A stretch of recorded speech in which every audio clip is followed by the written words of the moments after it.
Me. Welcome. Welcome all. Welcome in. Welcome back, actually. Hope you're all doing pretty great today. Give me a second, guys. Hi there. Long time no see. So welcome back, everyone, to another day. And I have to say, it's pretty neat to have a smartwatch. Never had that before. But the fact that I have also the notification from my phone on it, it's pretty wild because it's such a small screen, as you can see. Especially when I receive email. I cannot see the full-on text of what the email is about. And I have a couple from Humble Bundle and whatnot. And I just received one that was written, "You'd like to speak to the manager." I was like, no, I don't have nothing against Humble Bundle. Why are you telling me this? That was why. It's like, no, I don't want to talk to the manager. But yeah, little funny thing that happened. When I was also, well, while preparing myself for the stream, I just started to have like this, how do you say that in English? I started to want to play like a little bit of guitar, so I really need to play more guitar. I need to get better because there are so many songs I would love to be able to play. What is in French? What do you mean, what is in French? Nothing is in French.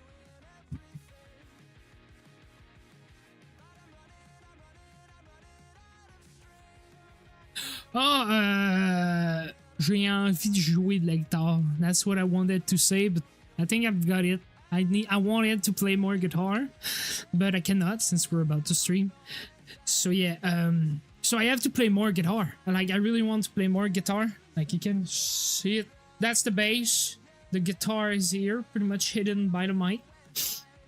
But yeah, I have to play more guitar because there are so many songs I want to play that requires a massive amount of skills to be played, which I don't have. I never played, like, I don't even have a full year of experience with a guitar. I didn't play that much. So yeah, there's crazy songs I want to play, like Hell the Sun. There are so many songs I want to play of them. They're so good.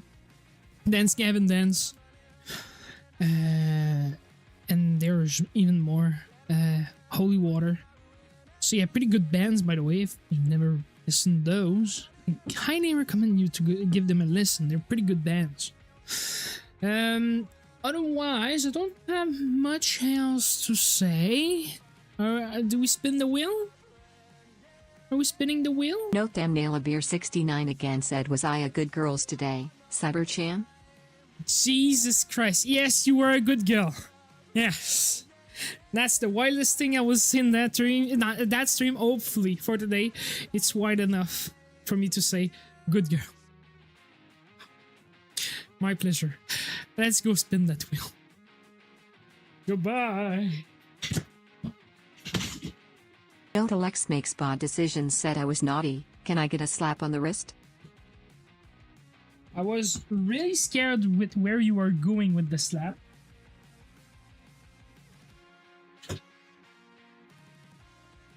Oh, perfect. The fucking... Give me a second, guys.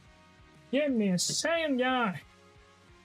There's so many things open on my desktop that I don't want none of yet. See? Alright.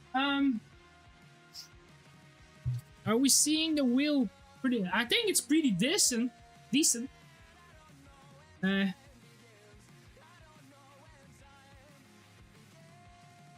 What the fuck is happening? From me or Cyber, hey, I'm safe for work, I'm a good mod, not a human, but good mod, yes. Alright, good. So, let's spin that bitch.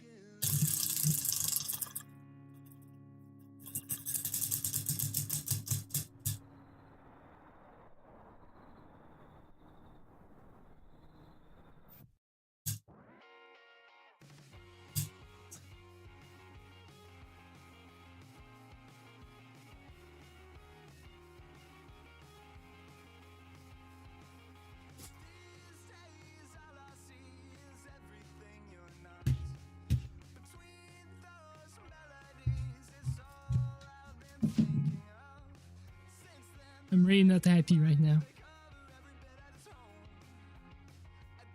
What do you think?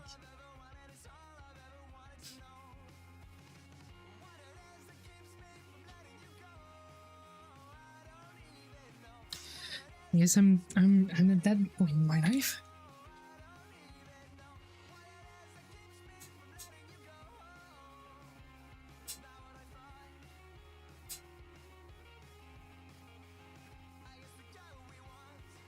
I'm really not happy.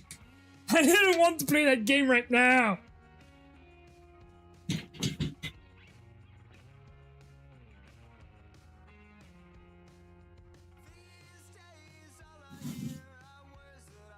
I can't fucking believe. Like, I can't fucking believe it. What were the chances? The chances that this happens is 1 out of 16. And it's been like, what? I did only one other stream before having it? So it's like 2 out of 30 chances of this happening. 2 out of 32. And we got it. Well, I guess we're doing it now. At least it will be out of the way from now. Oh my... I'm oh! Fine. Fine. I'm fine. Yes, I know it's you. Fine. I'm fine. I'm very fine.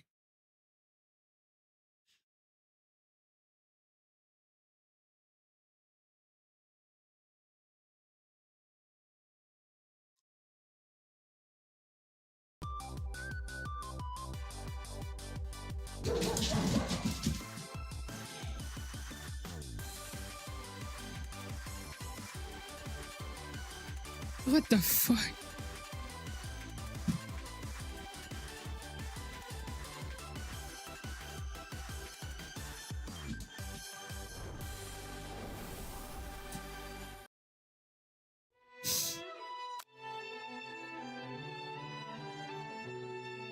Yeah, that was very fucking loud. I can confirm that. That was loud as hell. Please. Paradise speed, please. Thank you. Jesus Christ.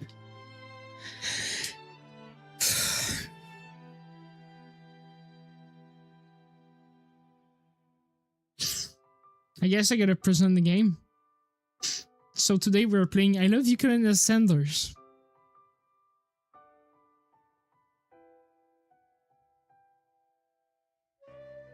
Nah, I just gave up. I gave up. No one was gonna respin that wheel. Yeah, you're gonna wait. No one was gonna respin that wheel. Both of you wanted that game so bad. It's because of you it's there. I know it was about to get... I couldn't even have asked for a respin. You wouldn't have done it. Give me a second. I'm gonna represent the game. So today's game is I Love You Colonel Sanders, a finger-licking good dating simulator. I'm in awe that I already have to play that game. I barely put it on the wheel. But yeah, what do you want to tell us, Hale? Before I start the game.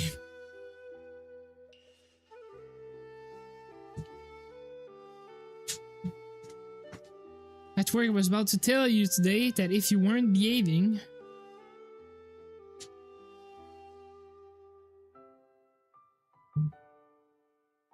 I will have spent all my points. Jesus Christ!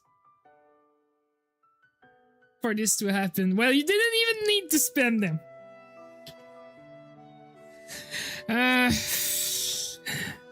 Well, I'm gonna use my classical name, Gino. It's Gino, come on! No, it's Gino. I could have gone with fart though, that could have been funny. I'm gonna need... Gino chicken would have been better. Yeah, I mean, for now... I just realized I'm gonna need to read all of this. You sleep softly as the morning sun casts a warm glow through the window of your modest student apartment. The world is peaceful and serene. You could stay in the moment forever.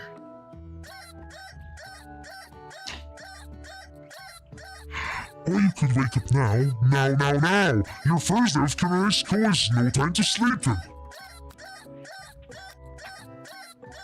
Show the clock out of window and stay in bed forever. You slept through the school year and gave up on the once-in-a-lifetime opportunity to meet Colonel Sander. Game over! Already? You might not be cut out for this. Guys, we're done. I'll finish the game. Goodbye.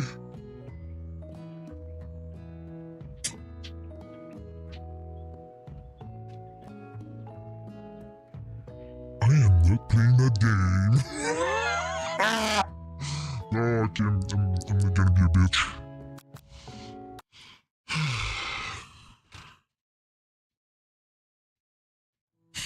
I could have handed that right there.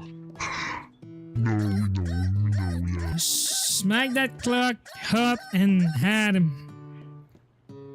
Lying in bed, you stare at the ceiling thinking about everything that awaits you at this prestigious University of Cooking School, Academy for Learning. Your mind begins to wander.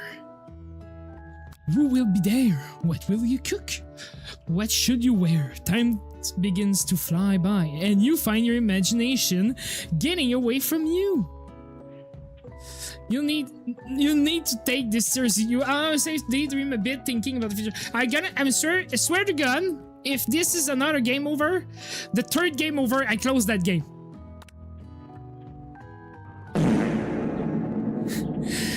Fuck you, dude. It's here.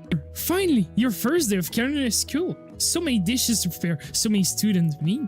Your mind is swimming into with possibilities when you realize you're running late. You grab a biscuit and burst out the door in a hurry. Who approved that? Who approved that? Delicious! Just what you needed to wake up those taste buds. KFC managers, yeah, I guess. Yikes! You're such in a hurry. In fact, that you forgot to put on any deodorant before running out the door. You're sweating buckets as you rush to arrive on time. Oh! Standing in the quad, you gaze upon the magnificent University of Cooking School Academy for Learning. That's such a shit name, by the way. The University of Cooking School Academy for Learning. Like, is that a wordplay? UCAS Puxer. No, it's not even. Yes, my armpits are sweaty. Mom spaghetti. Here comes your lifelong best friend forever, Miriam. She's the most adorable, awkward person you have ever met, and you absolutely love her for it. Miriam, good morning, Gino! Are you excited for the first day of the rest of our lives? Gino, actually, Miriam, because I sure am excited, a little nervous. Okay, a lot nervous. What's the... It's just that this morning I made breakfast for myself, but, well, when I ate it, I couldn't taste any love in the food. What if I'm no good? What if I fail? Classic Miriam. Raised by Master Chef parents, she's always held herself to a very high standard. Ever since we were little babies playing together and you rescued me from that quicksand box, it's been clear to me that you're the most loving, caring person I know. You're going to do great. Wait, will Colonel Sander be the teacher and you have to do some... do I look like I fucking know? I don't know, I'm playing the game with you guys! I'm not... What is this? It's the pause menu. Okay, I needed to know. But what University of Cooking School Academy for Learning, famous 3-day only semester, I'm afraid of being left behind and never catching up. A sweet girl. Miriam has always had a flair for the dramatic. This summer, she got so nervous about our first kiss that she chipped a tooth practicing on the mannequin. Yeah, not Alex, no clue. Cyber told me. Should you pep talk her or change the subject to give her some relief?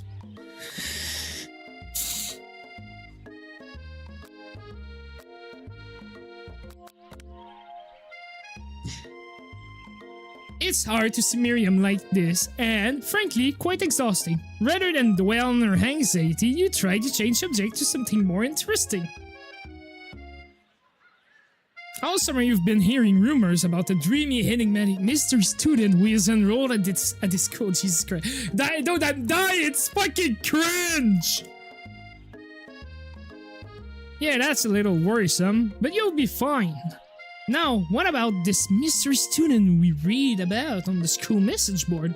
Any new deeds? Now get this! I heard his name is Harlan, and he's no ordinary student. They say he has power! He's had them ever since he was born, from an egg. An egg? Like a chicken? Don't be ridiculous. But that thing about having power, it would line up with some of the other rumors I've heard. Like I heard he once fought a bear with just his smile.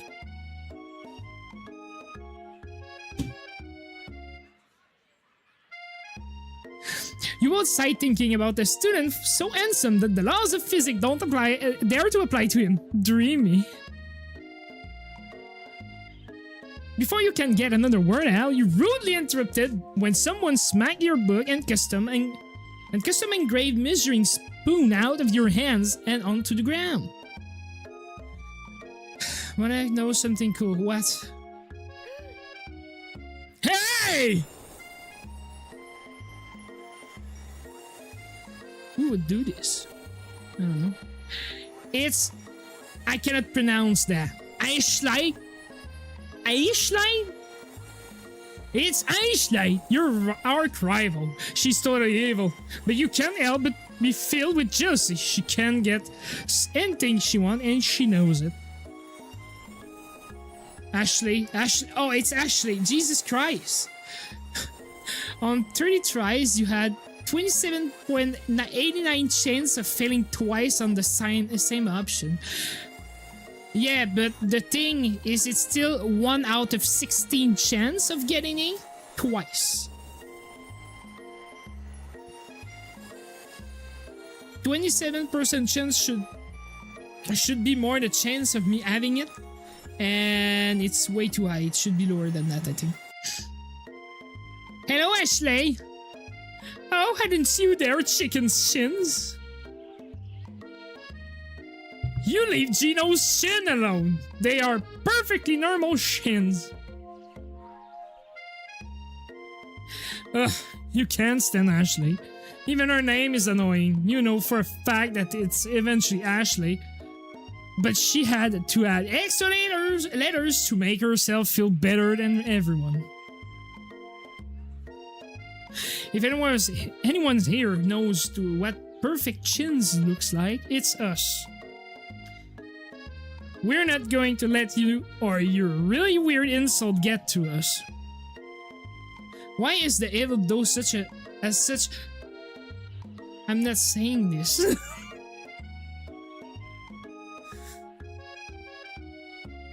At least she's an eye candy instead of an eyesore, I guess. Across the quad, you see Ashley, best friend, Van, the man, has stopped to look at his own reflection in the mirror. His pants are so tight you can see him casually working out his glute while he ties his hair. No lies, they're rocking glutes. And that cake Stop! Stop zipping the fucking fictional character! Van? Oh god. You rang.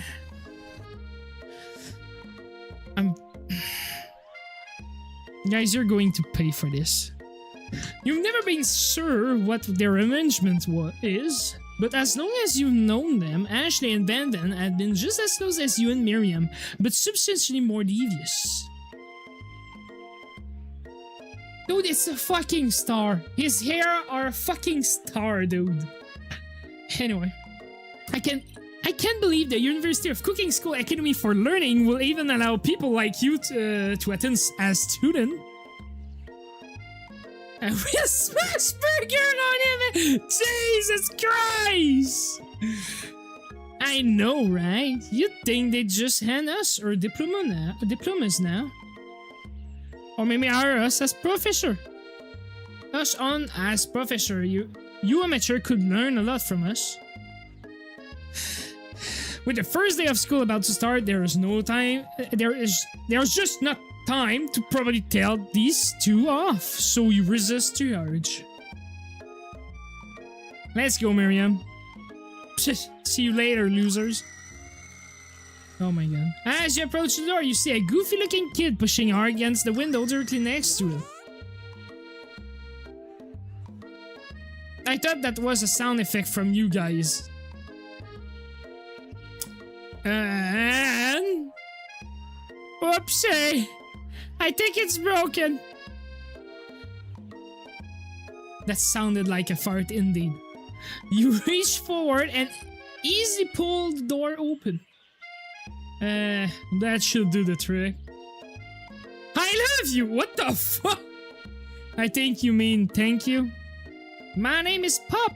I was named after my Pop. He's old. Could someone like this also be a student in the school? He must be one heck of a chef. Also, his name tag clearly say Bob. But I guess he's reading it upside down? Oh my god, he said... Hi Pop, I'm Gino, so... I thought it would be less cringe as it's produced by KFC. No, I say it was purposefully more cringe because they knew in what market they tapped in. They just wanted to meme it. Like, it's a meme. It's not a real game. It's a fucking meme to push you to get KFC. It's an ad! It's just an ad, guys! Are you waiting to make me hold this door all day? Nope! Yeah, it's a complex shitpost, as Seb said. And with that, the young man walks into the building ahead of you. Is it just me or is he kinda cute? How? Anyway, I think it's just you. You both shrug your shoulder before throwing him into the building.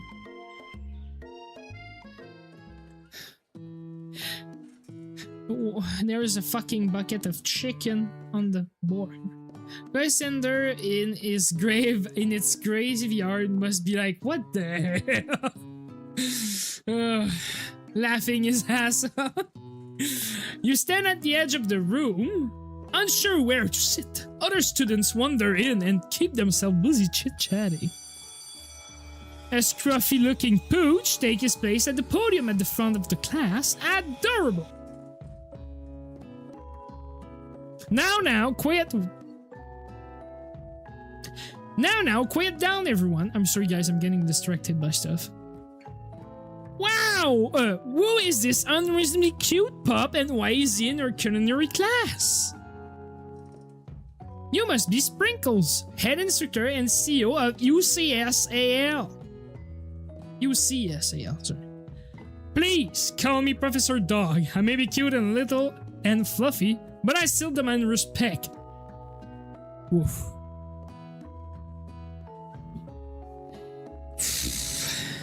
What? A cute dog is our professor? It is the best school ever! I guess only a dog knows is capable of picking up all the nuance of fine dining.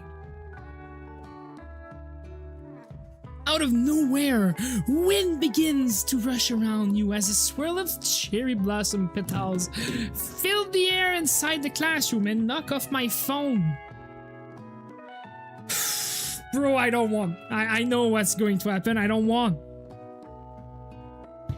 I'm chilly. Someone close the window. And there, he walks in. The demon! Demon! You're immediately swept up in the aura of this new student and his remarkable goatee. Who knew anyone could be so handsome? Time stands still. Fucking hate you guys. It's him! If it isn't my favorite student, Harlan. Colonel Sender interrupts Sprinkles. Sorry, Professor Doug. Before he can finish his sentence. Please call me Colonel. Colonel Sanders.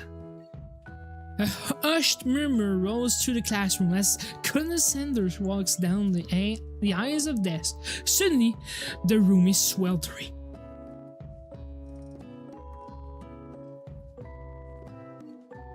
Sweat begins to bead across your brow. You feel like everyone is looking at you and you're not entirely wrong. And this over here must be Sweaty Sweat a lot. Maybe we should open that window back up before faucet pits melt into a puddle and evaporate entirely. You both know my name. We were in the same kindergarten class, and what is with all your really weird insult? Oh, you turn to find Colonel Sanders standing right in front of you. Oh my god, dude. Colonel Sanders, beautiful angel that he is, stand before you, smiling gently, his hand outstretched. Boy, howdy, this classroom getting hotter than a Kentucky Fryer. Please go kill yourself. Please use my handkerchief. I'm very sorry for the sound you can hear. Don't do it, it's not to you, Al. You freeze up. Colonel Sanders is talking to you. I'm going to... Though I'm ending stream and I'm just gonna go hang, man. Hanging around, you know? Wait, Colonel Sanders is talking to you about how sweaty you look. You're completely mortified. This can't be your first interaction. What if never forgets this moment? How will you respond? Refuse the handkerchief. You feel horrified that your first interaction with Colonel Sanders is centered around the fact that you're a sweaty mess.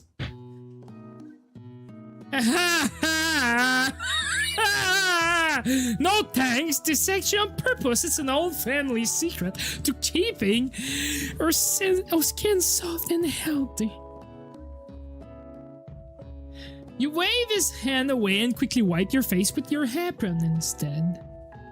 Professor Dog steps in to settle the class down and set some ground rules. Welcome to University of Cooking School Academy for Learning, the greatest culinary academy in the world. The birthplace of culinary legend past, present, and future. Many challenges await you. There will be tears, there will be blood. It might even be really adorable tiny food. Professor Doug being like Gino get help. No sweaty armpit in the classroom, one rule. And when all is said and done, there will be a battle. You will lift your sporks and compete in the broom cooking arena. Just then, another student entered the classroom and interrupted the professor's rousing speech. Hi guys, sorry I'm late. I hope everyone had a good summer. I really miss... Quiet! Late to class is bad enough, but interrupting my monologue? You're on the fast track out of here, young man. Are you sure you're even in the right place? Don't you recognize me? This is my third year in this school, with you as my teacher. Everyone stare at him blankly. Does no one remember me? You're expelled. If you utter one more word before I finish. Let that be a lesson to you, student, that tardiness is unacceptable. Even Clank made it here on time, rolling halfway across town on his tiny wheels. You turn to see the student Sprinkle is referencing what appear to be some sort of industrial kitchen appliance.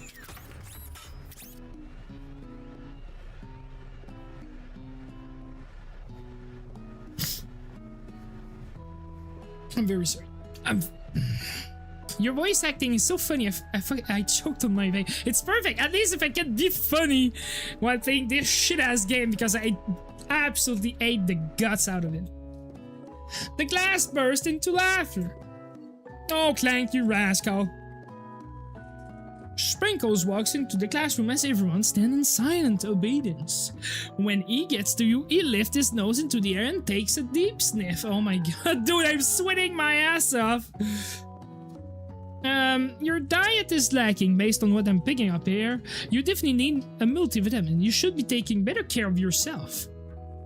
You never had a talking dog as a teacher before, but Sprinkle's reputation for being smart but tough is well known.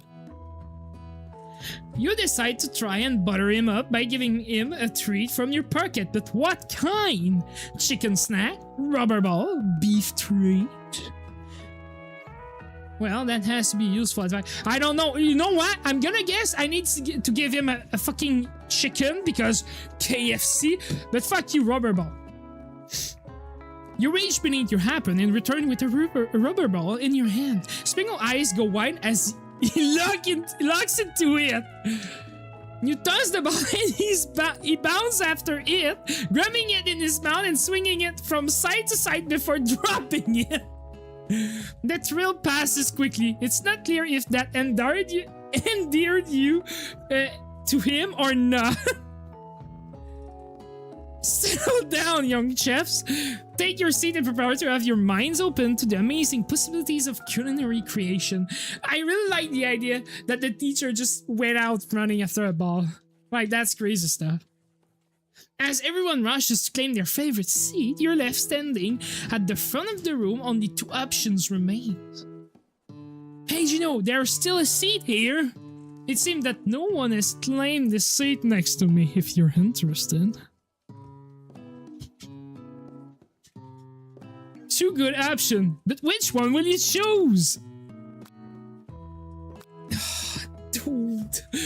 Dude, I don't want to pursue this fucking romance going on, but I have to. I have. I don't want to, but I am. You move to take your seat by Colonel Sanders. It appears he brought no books, pens, or pencil. However, his perfect upright posture shows off a seriousness that makes you confident in his desire to learn. Thanks for offering me the seat. I've only had to rule. Do all you can and do... What the fuck? Do all you can and do it the best you can. It's the only way you ever get that feeling of accomplishing something.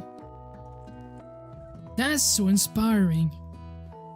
A little off topic if you ask me, but okay. As soon as you're settled in your seat, the professor makes an announcement. Think fast, it's time for a pop quiz. Yay, a quiz about me. Please, get this guy out. This incredibly important and surprisingly short quiz will tell me if you're ready for life at culinary school. Keep your knife sharp and your focus sharper. Here comes question 1.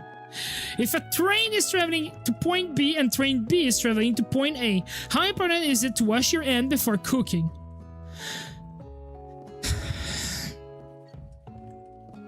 I want to choose all the dumb answer, but I think it's gonna make me a game over, and I will need to do all of this back again, and I don't wanna. Extremely looking at you, Pop. No, me depend. Extremely looking at you, Pop. That's right. Forest is the... I'm sorry. Forest is to 3... What? Forest is to 3 as chicken is to... A slam dunk? Slam dunk, dude! That's wrong. What is the most efficient eating utensil ever created? A comically oversized fork. That's wrong. What food is the best for a broken heart? Anything as long as it's prepared with love and not too much salt. Camel meat, a pancake that looks like a silly face. That's wrong. Come on, man. Is Sprinkle a good boy? No. That's wrong. He's nothing but the best. Your total score is 1 out of 5. Yeah, it's only one, right? You're on thin ice, Gino. You look to make sure that Colonel Sander doesn't see your shameful result, but it's too late. He's staring at your results, shaking his head in disappointment. May I have your attention, student? I have an important announcement to make. Time for lunch! Wow, the cafeteria is as nice as in any restaurant you've ever eaten at. It makes sense that a school dedicated to cooking will have will also be serious about eating. Sorry, I don't care. A delicious fragrance wafts through the room and tickles the end of your nose. Your mouth waters. You smell that? That must be your lunch. It smells crazy good. Hey everyone, can I have your attention? Is it about lunch? No, I just wanted to apologize for my tardiness. You see, I'm dying again. Sorry. Howdy, folks. I'd like to make an announcement. Hey, It's about lunch. Everyone cheers. But Shh. Lunch.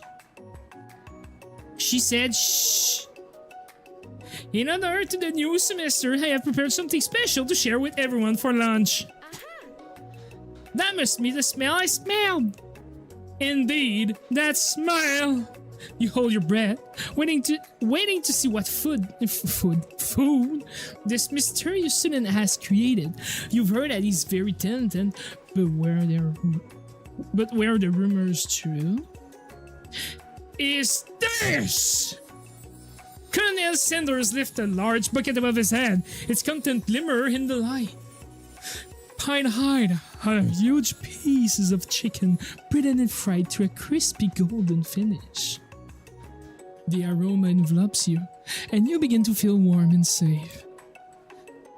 Colonel Sanders has filled a bucket with chicken. What a novel concept. Your stomach begins to grumble as if to say stop thinking and start eating! For years I have been developing a secret recipe for the perfect fried chicken. By my calculation, nothing less than 11 herbs and spices are required to achieve the perfect balance of flavor. You look around and notice that every other student has a pen and paper as if scribbling note as fast as they can. But that's all I have to say about that. What? You think we want your stupid secret recipe, dude? Nah, my dude, nah. It's just drafting a last will and testament in case one of those ingredients is a poison. Got him. He looks around nervously to see if anyone else is laughing at his sick burn. You wait to see what zinger Ashley has prepared to follow up, but she suddenly takes a different approach. Yeah, and I was just like writing my diary. Dear diary, whoa. Dear diary, today I smelled something beautiful. I knew at that moment that only the hand of a true gentleman could fry chicken so tender. Ooh. You see her body language change from bitter and evil to sweet and innocent as she slides closer to Colonel Sanders. She realized that he is destined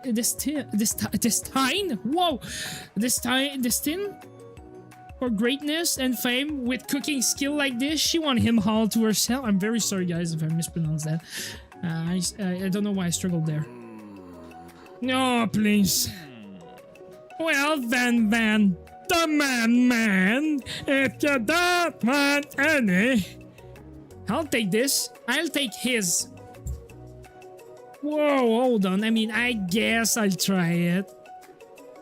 He takes one bite and his eyes grows wide. He starts contorting his face as he tries to hold his pure exhilaration and act unimpressed. Easy now, there is enough for everyone. Please, my fellow classmate, dig in. You take one piece of the fried chicken out of this bucket and sink your teeth into it. It's amazing! Oh my god. Tasting Colonel Sanders' food transports you to another dimension. Alone with your taste bud, gripping a drumstick in your hand, you float weightlessly. Savor the moment and everything that it tells you about Colonel Sanders' heart. Swim toward the light. I'm going toward the lights, man.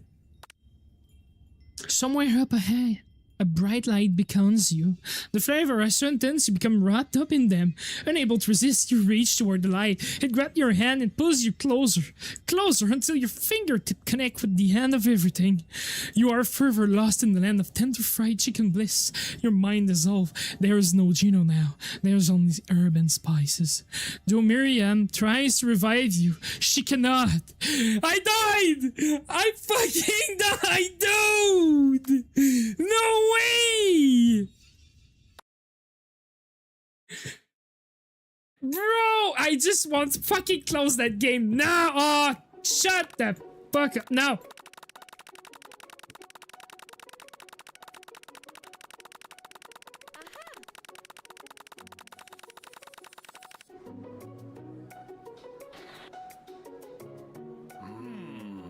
I'm going to skip that, man. I'm done. The flavor in your mouth are beautiful, pure heavenly. What a guy! Alone with the flavors, you feel something that can only be described as love. For a man, for a flavor, are they the same? Yeah, at least I didn't restart completely. After tasting his food, you try to get some one-on-one time with Colonel Sanders. You approach Colonel Sanders.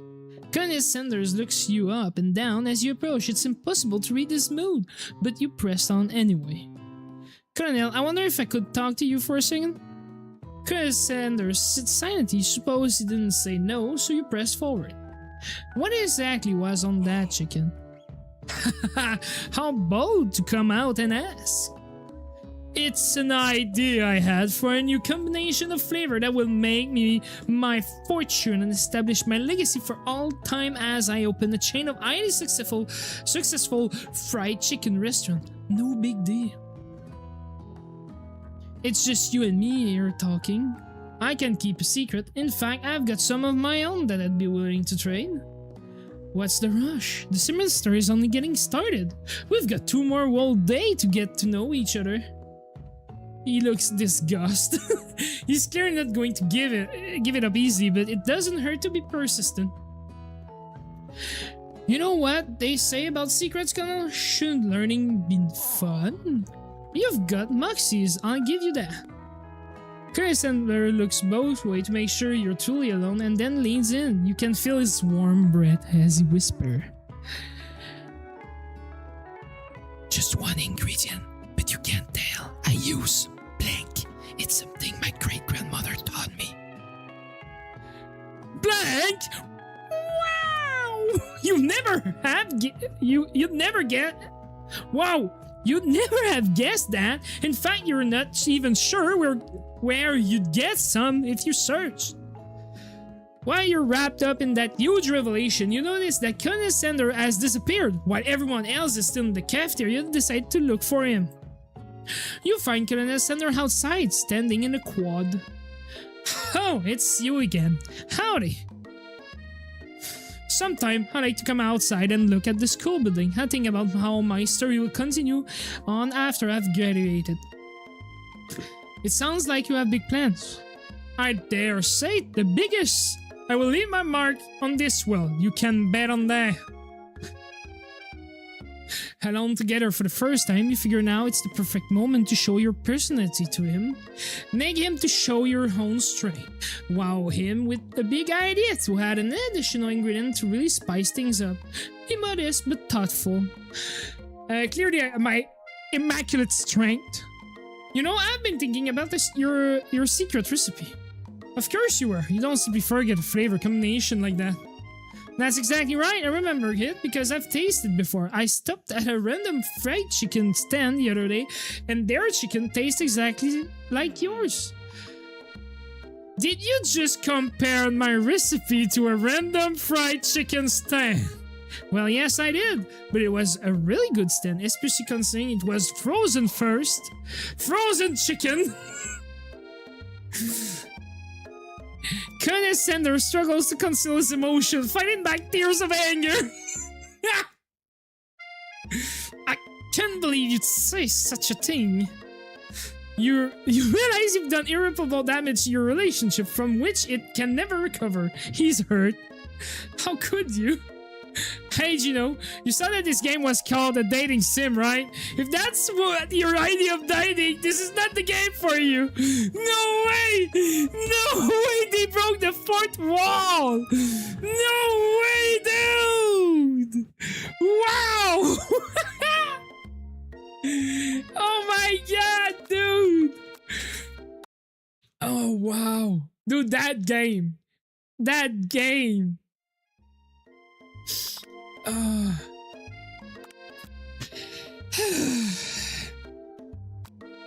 Be modest but thoughtful. Well, I just want to tell you that I really enjoyed your food. Now you've got his attention. The flavors were complex but comforting. The interplay between salty, savory, and peppery, it was perfect. I appreciate the compliment, Gino. I'm sure you'll be a big success. I know we only met today, but I'm starting to get the same feeling about you. We should head back inside. The next lesson starts soon. You step up into the massive cooking arena where the afternoon lesson will take place. Each student gets an oven and all the tools and ingredients they could need. Look at this place, it's magnificent! Finally, we get to show our stuff. Wait a second, oh no! We have to show our stuff!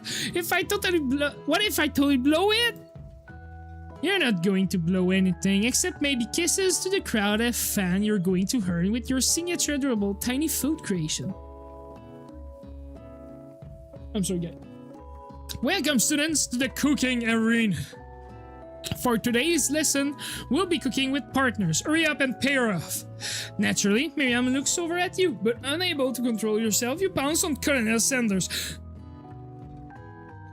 Damn, boy, calm down! Hey, Colonel, would you like to tackle this lesson as a team? A team of two, that is, me and you, if that wasn't clear. Wanna be my partner?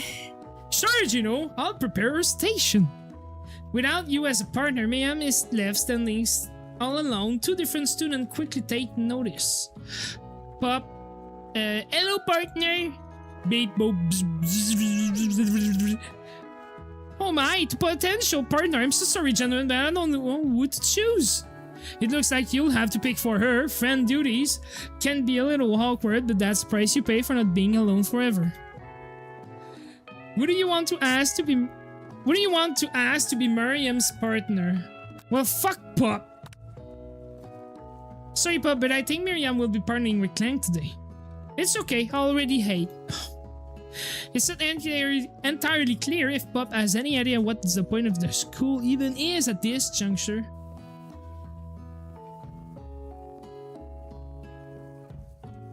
Clank is clearly excited to have some attention. He heats up and begins to roll back and forth.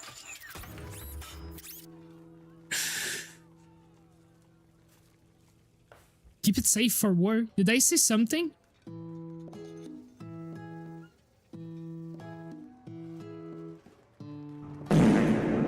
Did I mispronounce something?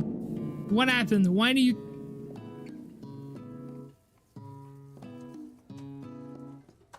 Is that what you're talking about?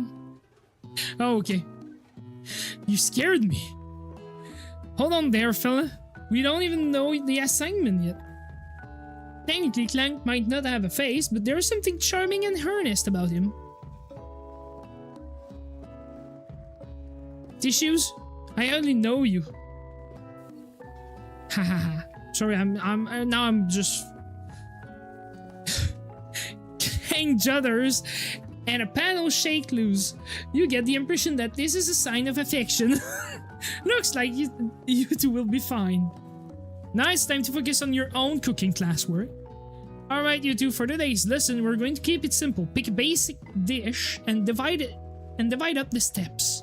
No chef is an island. It takes 2 friends to make a fire. You get the idea. Which dish do you suggest your partner, Colonel Sanders? Steak tartare seems easy enough. It's fancy and you don't even need to cook it. Using octopus will blow Colonel Sanders' mind. Your grandmother's mashed potatoes and gravy. I have to try the octopus, guys. I was thinking about trying something exotic, maybe a dish that incorporates octopus in some way. I'm more of a down-home type of chef myself. What about something that go with me here? Welcome then? Actually, there's a certain species of octopus that do leave the water. For instance, have you heard of the Abdopus aculeatus? It leaves the water to hunt for crabs. An octopus that walks upright and hunt crabs? Now I've heard everything. The world is truly a marvelous place, isn't it? Octopus, crab, it sounds like you're describing one of my signatures here. You're trying to steal my thunder? Boys, what will with all the hostilities? Has the competition been moved up to today? How dare you try and muscle in on my culinary territory? Nobody's better touch a cephalopod without going through me first. I think there's been a misunderstanding. Nobody's muscling in on any mollusk. We're simply discussing today's assignment.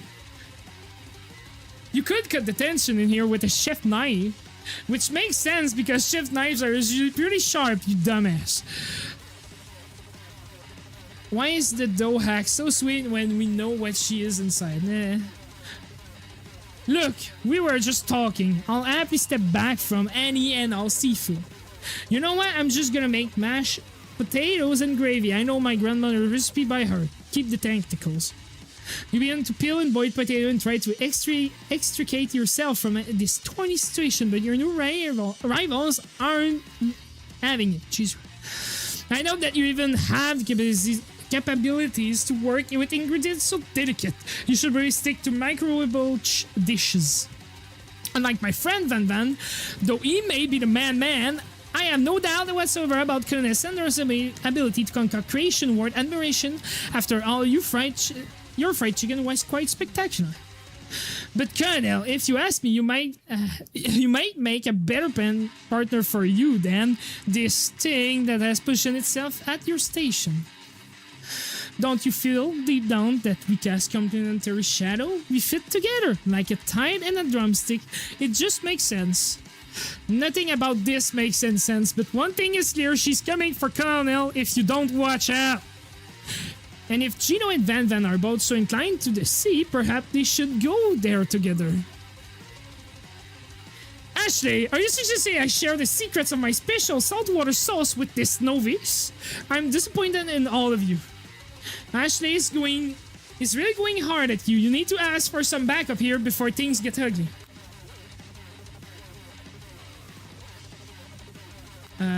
I guess we're turning to Colonel.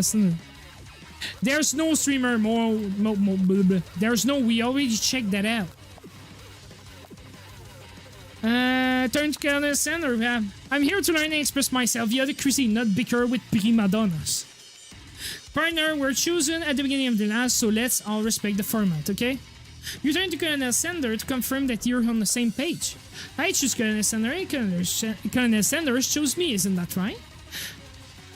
Sometimes conflict can actually build character. I wouldn't want you to shy away from a bit of a healthy competition with our peer Gino. Wow, is he just not that into you? You'd think a gentleman would defend you in a situation like this. Did you do something to offend him at some point? You look for sprinkles in hopes that he might step in, but he's nowhere to be found. Darn those cute corgis and their short but sturdy stature. You look down at your station, you realize that in the tension moment your hands have been cooking on autopilot. Distracted by the oven, you crush the boiled potato into a perfectly creamy, mashed texture with plenty of butter and cream for flavor. It's as if your natural passion guided you through the step you know so well while your attention was elsewhere. You know, just what to do. I know just what to do. Alexander extends his hand. He's holding a beautiful white porcelain gravy boat, out of which pours smooth brown gravy smothering your nearly finished potato dish. Gravy flows down the mound of mashed potatoes. The result looks spectacular. Granny will be very proud. Alexander holds the sporks out for you. You reach out and grabs hold of it, but he doesn't immediately let go.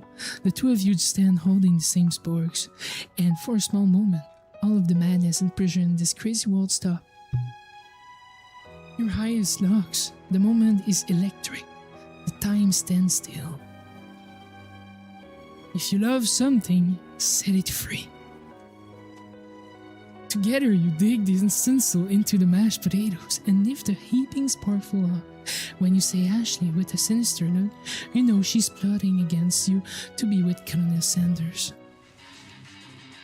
And then filled with rage and without thinking, you fling the spork of smashed potatoes right into Ashley's stupid, beautiful face!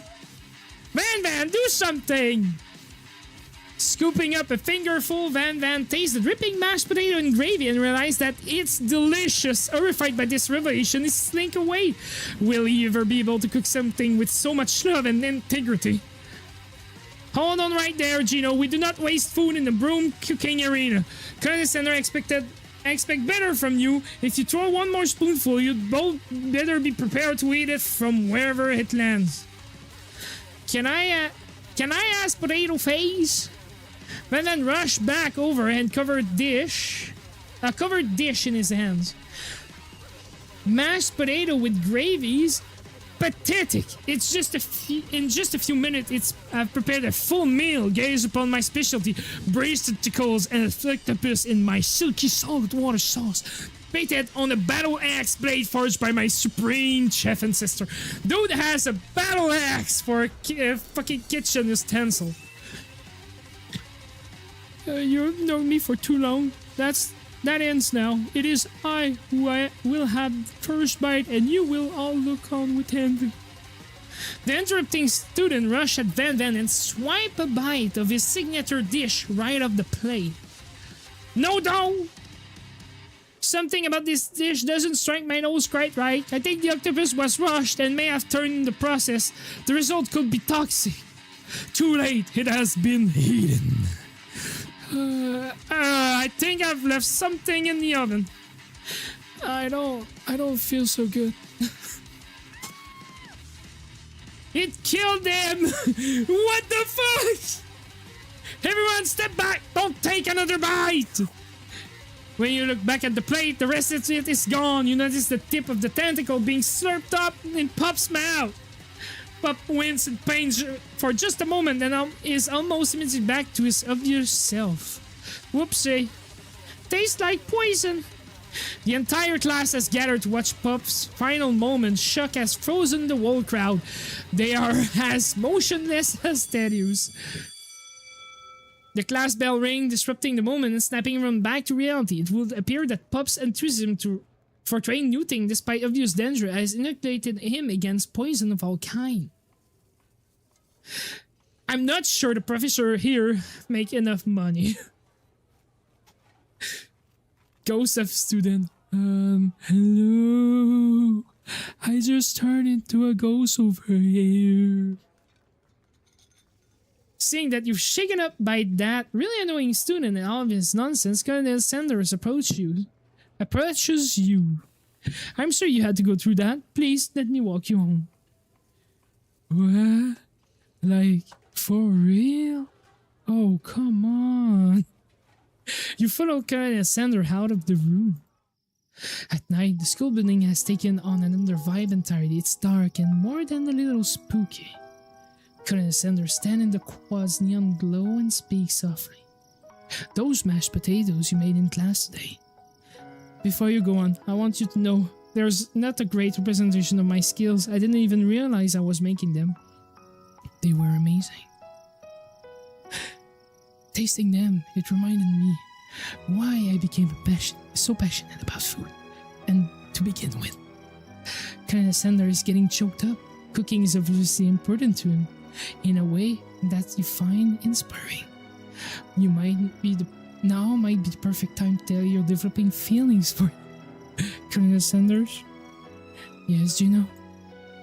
There's something I need to tell you. Hold it right there! There's something I need to tell you first! Oh, jeez. You see, when I was just a boy, I had dreamed that one day I would be the greatest chef the world has ever seen. And every day since, I've been working toward that dream. Day and night, never stopping, never resting. Also lifting a lot of weight, like so many weights. We should follow our dream with all of our hearts. That our soul may grant them like wishes floating on a shooting star. Hey, no, you... Shut up! I'm the one here to say its personal stuff and be the star of the story. Are we forgetting that your cooking literally killed a guy? You can't prove that! I also saw you kill that guy. What was his name? Somewhere in the distance, you hear a long, sad sigh. Forget him, we're talking about me. Me. I'm the hero. The sport monster is here to fight a hero! What the fuck is happening? I think I left the fridge open. Later, nerds. We will not let harm come to another student, except for that ghost kid. I kinda dropped the ball on that. Be afraid of me because I'm a monster, see? He's rhyming on purpose, or is it just coincidence? But before you can discuss syntax any further, it's a turn-based fight sequence! What will you do? Holy fuck! I will attack. You decide to go on the attack. Which attack will you use? Cook with love. Cook with love does 1 damage. It just got real. That attack really upset the sport monster. This monster goes on the attack. They spit hot gravy at you. You take 1 damage. Where's my health? There's no point in defending, right? You decide to defend. Which defense will you use? Trepidation. Guns and stay back, Andrew, whatever comes your way. You seem like a pretty weird stitch, but okay, sure, you do you. Sport monster focus their mash mind and draw in energy from Mother Earth itself. They grow larger and more intimidating. How will you respond? Well, I guess attack.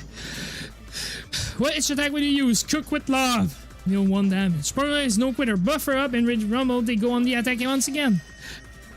Sport monster use utility tensile. You take 2 damage from the attack.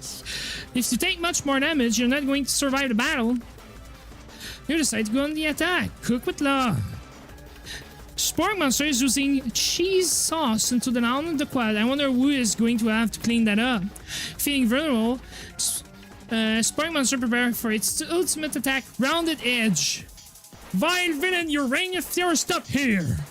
Colonel Sanders summon the energy of 1,000 chickens. Pot Pie Power Pinch! Pot Pie Power Pinch does 10 damage. Sport monster is defeated. Gino, you saved me. An injured sport monster spews steam into the night.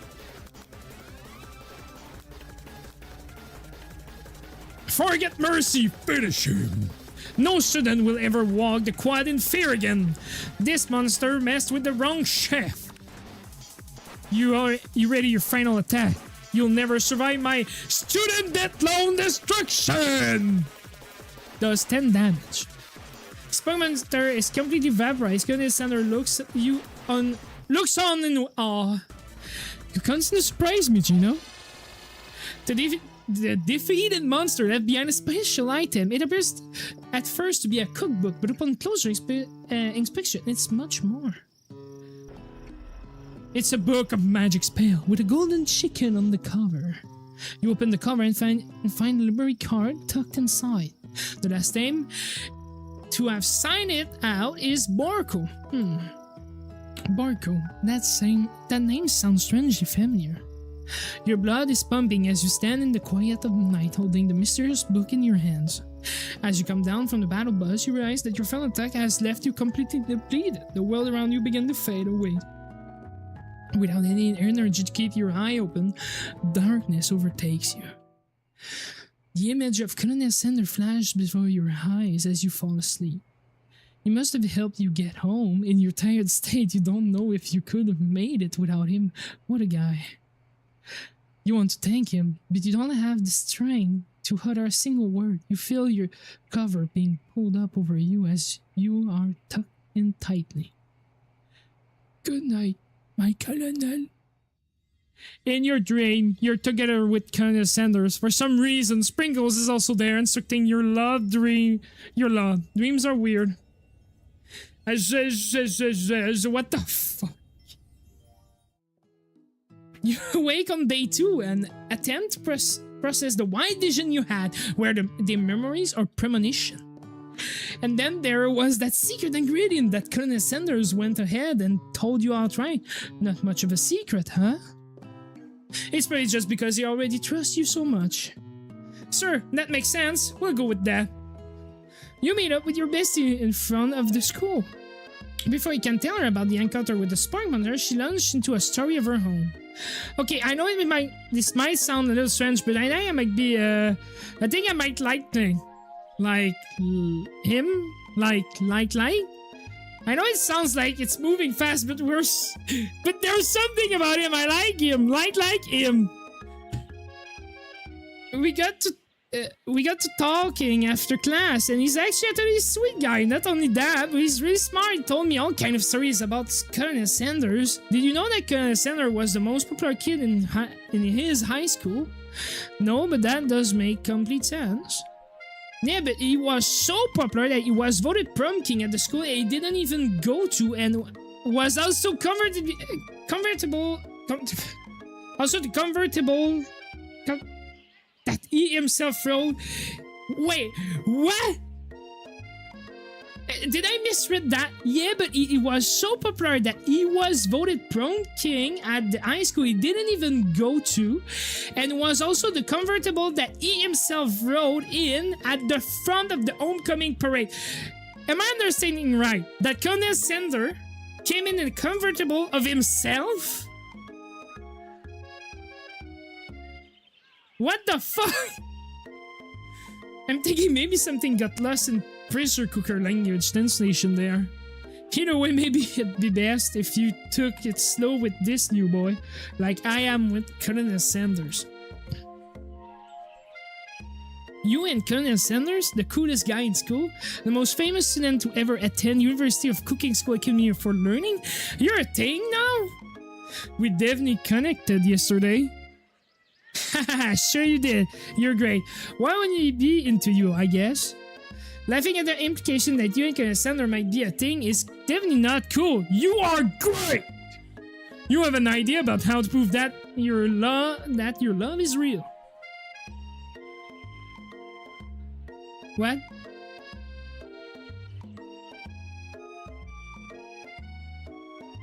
Well, if he's not into me, why did he tell me one of his secret ingredients? Yeah. Your bestie eyes light up. A secret ingredient? Yeah, I just said that. A secret ingredient. Is there a dramatic echo in here? Miriam checked to make sure you're alone before continuing. So this summer, while I was on vacation with my family, a lovely man approached me in the botanical garden where I was wandering. This can be good. He told me all about his passion for secret spices. The man even gave me some to show me what he meant. He said it was a powder created from super duper rare dried flower petal, and that if I did him a big favor, I could have some of my own. Please, Miriam, don't tell me. So I filled my suitcase with them and brought them home. He was so nice, he even met me at the gate when I arrived. Later, when I cooked with them, a very strange feeling came over me, and the flavor was unlike anything I'd ever tasted. I think you're being very liberal with the meaning of spice here. Whatever. Anyhow, we both share an interest in cooking, so we've stayed in touch. You know, like pen pals. I bet you would love to know more about new spices. Well, I'm definitely not supposed to share Colonel Sanders' secret recipe, and besides, I only know the one ingredient, so I doubt it'd be much use to anyone. Please, please, please! It would mean the world to me. No one has to know it came from you or Colonel Sanders. What do you think? Should you protect Colonel Sanders' secret or share it with your bestie? You quickly think of a fake ingredient name. I don't know. How about it was Eye of Newt. I know, sounds like some kind of witch potion, but what can you do? Eye of Newt. Wow. Her highlight of imagining such a thing, and you figure that you've satisfied her curious, then she'll move on. However, she may turn around and does some thumb typing on her phone that you can't quite see. That's probably not good.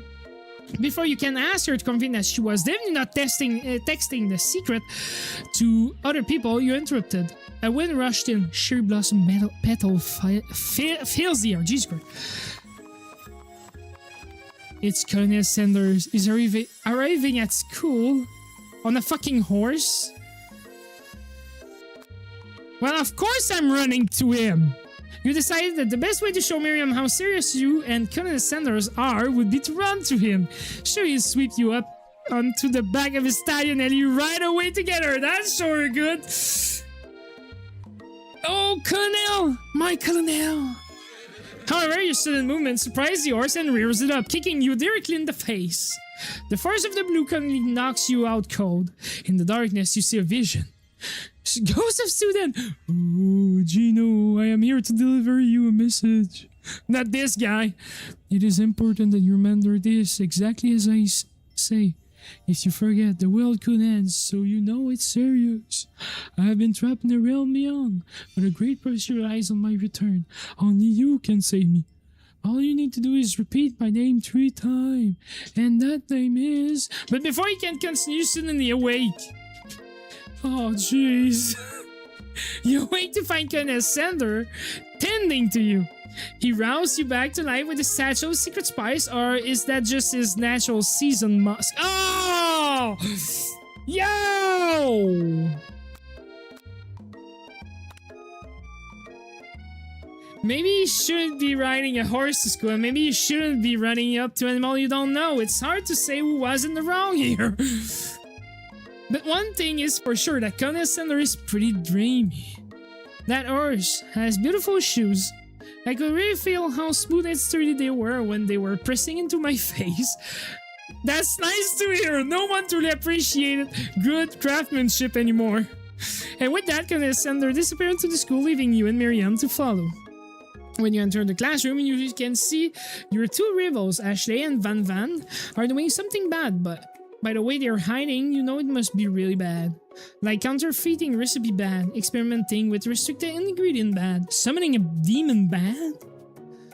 You try and get a peek over Van Van's hulking shoulders, but he sees you coming. Whoa there, little one, I'm not sure you're ready to handle this. Why don't you make like a bee and mine your own wax, honey? Oh my god.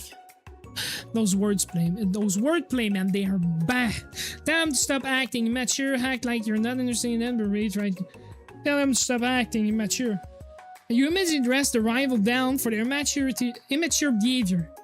Curious goes to be respected. This kind of nonsense is a waste of everyone's time. Now you've upset them.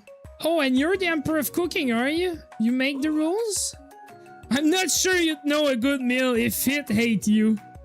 Being the best chef in the world takes more than just culinary skill. It takes creativity. It takes panache. And it doesn't hurt to use a little evil. You finally get a look of what it was they were hiding, and you instantly recognize it. It's a book, just like the one you found after the encounter with the sport monster. That's the same book that I found last night in the quad. Ashley elbows Van Van, who hides the book behind his back. I don't know what you're talking about. That book is a family heirloom and its content are secrets. Notice that they haven't just been studying the book, they got pinned to the wall and they're tossing potato skin at him and as he tries to catch them with his mouth. You're playing.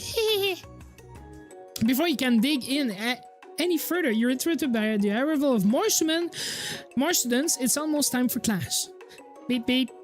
Clank must be running late. He's such in a hurry that he rolls over Van's meaty foot.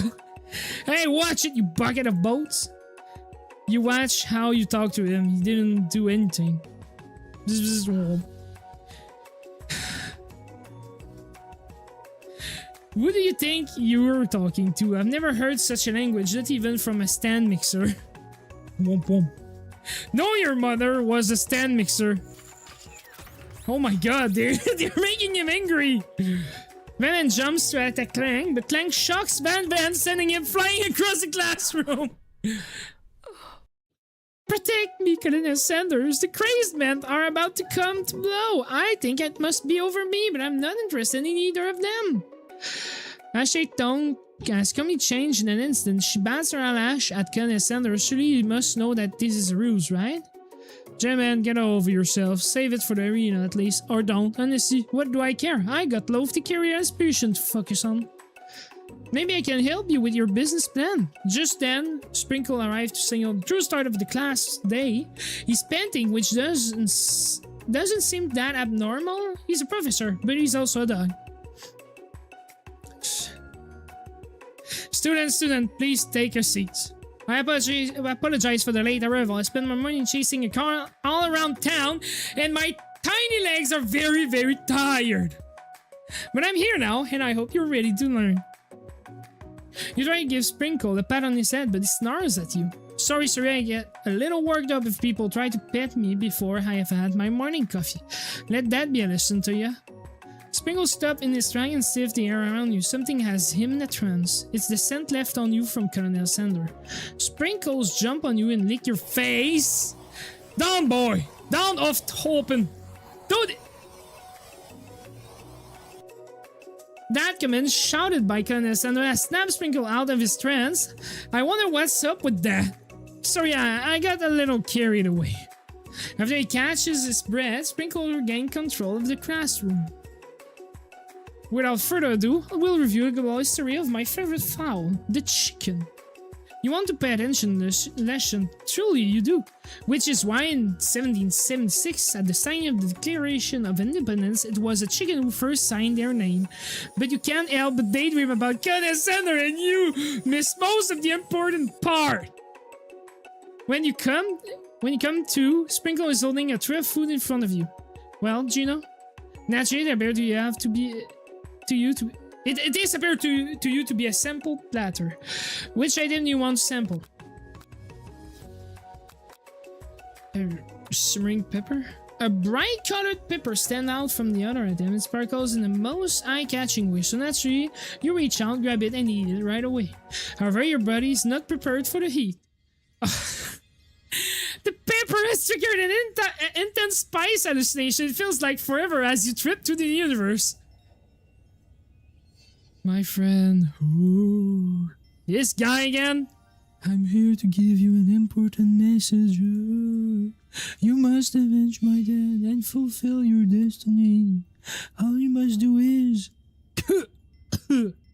I was saying to fulfill your destiny, all you must do is... Sorry, I think I've got some spice stuck in my throat. It's fine, I'll work through... to fulfill the prophecy. You must. You feel yourself begin to regain consciousness. Oh man. You come to and find everyone is staring at you. That bear was the last of its kind on Earth, and now it's gone forever. You think of yourself, geez, I should pay better attention. We all make mistakes. I'm sure he'll forgive you someday. Come on, it's time for lunch. Before anyone can relax, the cafeteria light dim, and your rival enters to make a dramatic announcement. Today's lunch will be prepared via a time competitive cook-off. The level of theatric with these two is off the chart. Is everything a competition with you two? Yes. Yes! Well, not with me. I'm on a personal journey. To learn to love, to learn to love? Sure, why not? But definitely not to constantly battle. Yeah, stop getting your jar crossed. Don't you have some portable monster to capture or something? I need to eat if I'm going to have the energy to sustain my education and pursue my dream of being a master chef. How are any of us supposed to get anywhere if you're constantly fending off challenges from every know-it-all within happen? Besides, I already brought my own lunch. Do you know you should have it? It will give you the energy you need to succeed. Miriam reached out and presented a gift to you. My special grilled cheese and tomato soup with chocolate milk to wash it down and tartlet for dessert. I know, right? Dude, this is so small. It only takes you about 5 seconds to eat Miriam's tiny food, but it's just what you needed for motivation. You know what? I've learned enough for today. Let's battle! Just as the thing reached a boiling point, Sprinkle stepped in. Surely you'll put a stop to this madness. Now, student, please settle down. This is a lunchroom, not a sporting court. Finally, a little sense, you breathe a sigh of relief. At least not until we turn on the timer. No. Just then, a huge light blasts you in the face, flashing the word timer ready. That's what I'm talking about. No, I'm not doing that. I stand corrected. If it's a battle you want, it's a battle you get. My best can best of them. Can best the best of them. Best believe it. Like a diamond, I was from under pressure, and now is my time to shine. Jesus Christ, I will defeat you myself. You had this chicken and you made mashed potato and gravy one day, and you're feeling like you can really impress him again. It's time to boil some water for the potatoes. Think fast. If the timer's run down, you'll be forced to pick randomly. Oh shit, I don't know. That's wrong. I don't know. Why not?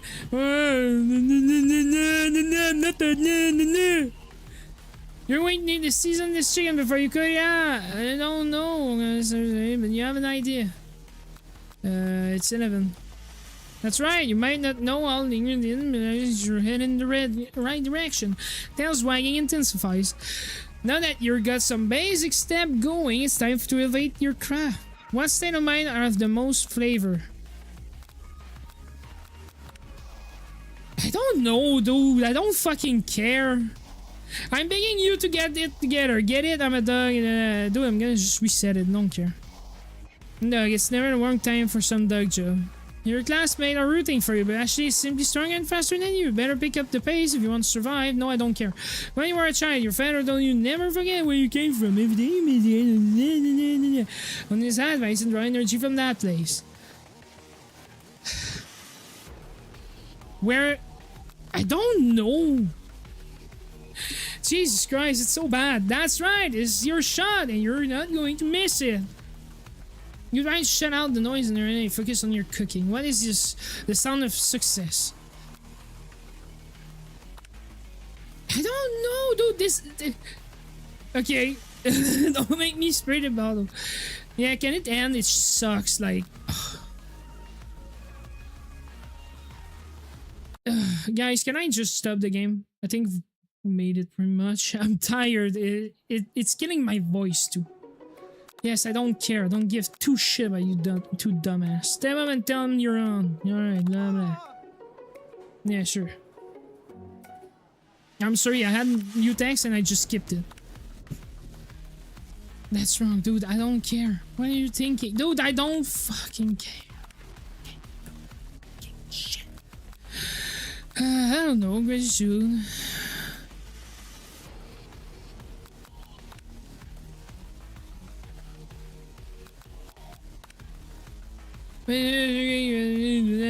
That's right, when they taste your cooking, they will so taken that it's what it's enable sweet. It is gonna center out the corner of your eye. I believe in you, Gino. He's actually cheering you on, which would be awesome, except knowing he's watching you make you totally forget what you're doing. Now you can think about... Oh, shut the fuck up. How many spoonful? I don't know. Oh yes, don't give me time. It's so dumb. What's the point of all of this? You're stranded on the desert island with only one desert cookbook. Which do you take? What a dude, shut the fuck up, dude. You know what? I should be focusing on the channel, right? You're falling behind.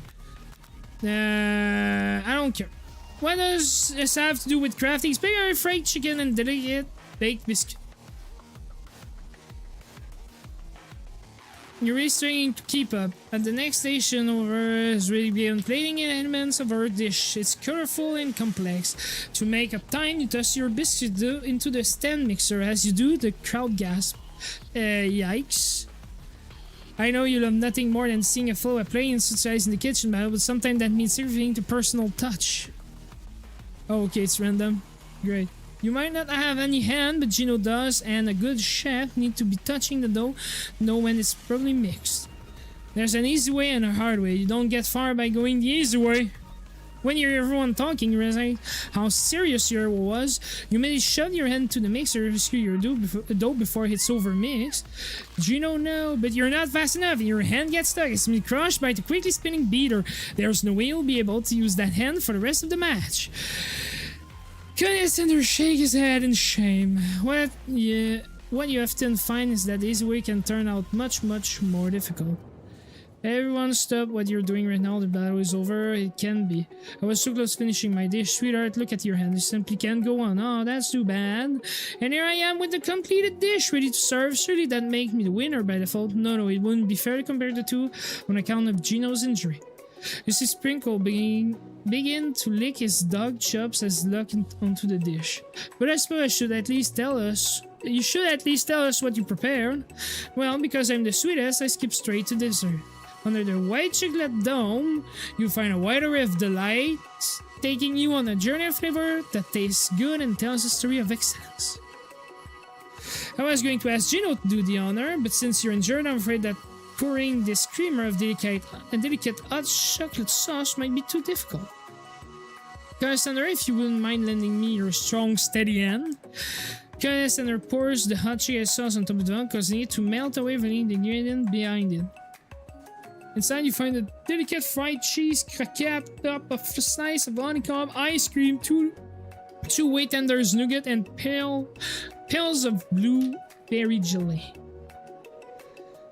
Condescender seems intrigued, but perhaps not impressed as he dips his finger in the chocolate sauce. Simplicity isn't your strongest suit, is it, Ashley? Oh, you. As he places his sauce-covered finger into his lips, Ashley leans over and whispers something to his ear. A dab of sauce sticks to his mustache. Can this game end? Yeah, I'm gonna put myself between them. You reach out with your weapon to wipe the sauce off of his glistening face. Condescender recoils and brushes you back. The goatee isn't just a fashion statement, it's also functional. I was saving that flavor for later. Guys, I'm getting tired now. My voice. I won't be able to speak for the rest of the weekend, man. I'll have to recover from that.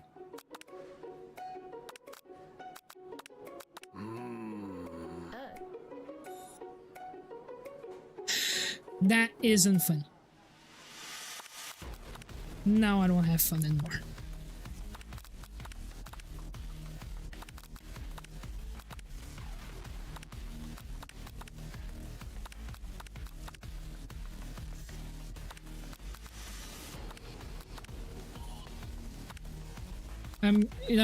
I did all of this. It's all so nice.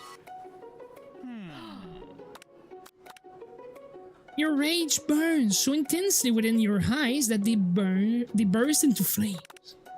The flame causes your eyebrow to catch fire and turn to ashes, and they fall off your face, which means people will have a hard time understanding your emotion for the rest of the semester, perhaps forever.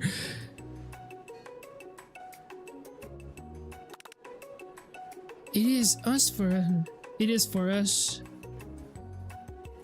Embarrassed and ashamed by your poor performance, not to mention your crispy fried eyebrow, you run for the quad to be alone. The beautiful weather feels like an insult. Inside of you, a storm rages. It's Colonel Sander. He's probably here to tell you that he and Ashley are in love and they decided to get married. Jesus Christ. And he won't even ask you to cater his wedding because you're a terrible chef and a awful person.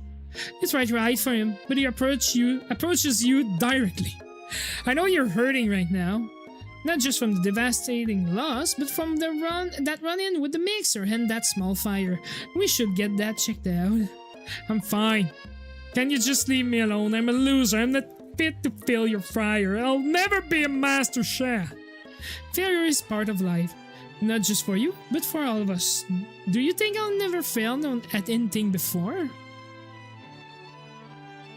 That's exactly what I think. Well, then, think again. I wasn't always the man you see before you, enrolled in culinary school, incredibly handsome, successful, and motivated. Well, handsome for sure, I was born that way. But I've walked other paths and arrived at dead ends. I was passionate about life, but I failed as an obstetrician. Jesus Christ. I didn't know. People see my delicate ribbon tie and my well-kept beard and assume that I've got it all together, which is true now, but it hasn't always been. Sound like this guy could really use a hug? I resolved then that I was going to amount to something. No amount of hours, labors, or money would deter me from giving the best I had to give. Thanks, so I post on my message. Yeah, it's fine. Ask her to send her change his focus. You can see something ignite inside him. A burning passion. One has to remember that every failure can be a stepping stone to something better. My new dream is pure. It's honest. It's something that a humble man in a crisp white suit can be proud of. I will create a new chain of chicken restaurants that will bring joy to the entire world and make up for my past misdeeds. Yay! Just as your moment grew intimate, you're interrupted by a threatening shadowy presence. Battle scarred from the night before you prepared for the worst. It's the sport monster! Garko! The sport monster is here to fight a hero. Is anyone else feeling a bit of deja vu? I'm sorry, Garko, but I could have sworn we already battled out last night. That was Borko, my twin, and I, Gorko, am here to avenge them. Are you stronger than Borko? Well, we're twins, so no, not really. We're pretty much exactly equal in every way. What do you ask? Colonel Sanders smart, he's already on the same page as you. It's just that we beat Borko pretty easily, so I don't think you have much of a chance. Not to mention, I feel really guilty about that. If I could take it back... 69 again said, thanks daddy for the stream. Your baby girl enjoy it. I know you hate it, but thanks for this. It's fine. It's fine. I'm gonna survive. I think what Gino is saying is, can't we just be friends? Life is too short for making enemies. I suppose we really don't need to fight. It's just that I've got these pointy teeth and claws. All the better for enjoying tasty food. Surely you like to eat, don't we all? Of course I do. Inspiration strikes and you come up with a quick idea. Jump on this. You toss a biscuit into Gorko's open mouth and he devours it in one go. Hello, Elizabeth. Oh god. Fine, more people. Delicious. You're much nicer. Delicious, you're much nicer than the evil student who once upon a time turned me into this creature who's standing here today. I don't believe it. You were human once? Well, no, I was a chihuahua. But I was still a student at this school until one day some mean kid with a magic spellbook cast dark enchantment on me and I was forever transformed. A magic spellbook? Precisely. Borko used to have a copy, but somewhere along the way I've lost it. If you find such a book, I beg of you respect it. You're a powerful chef, and you shouldn't rely on such dark and evil magic. No, you should be protecting the innocent from those who would cheat them through sorcery and guile. Guile?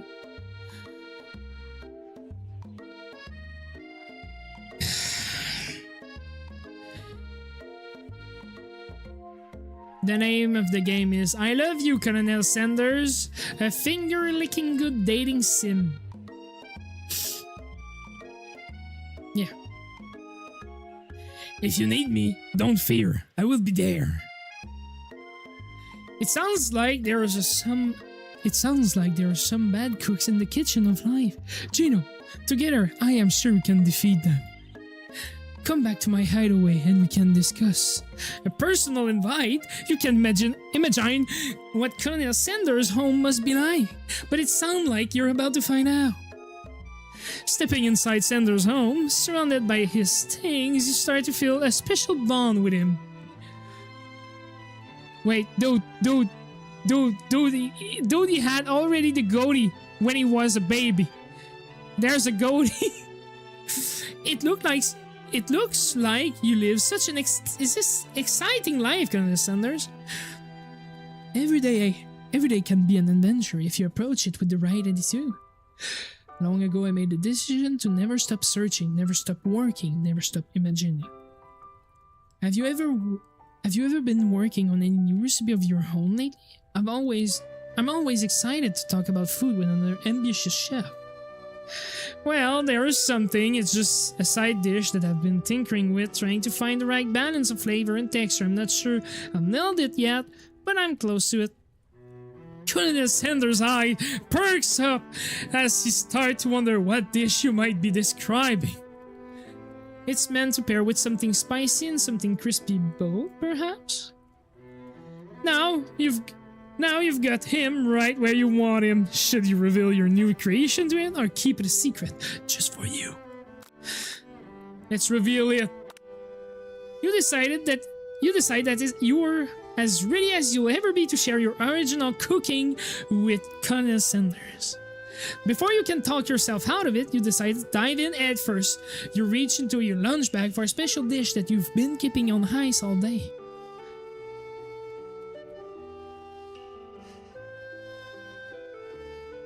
It's up to you, Il. I present to you my original coleslaw.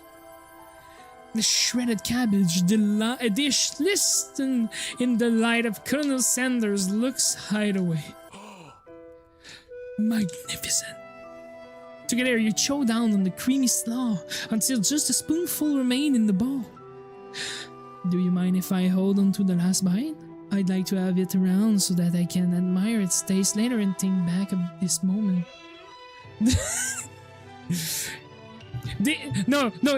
To be honest, let's be real, pause. In French, a coleslaw salad, whatever that was called, does not sound as good because it's a salade de choux. This sounds so bad.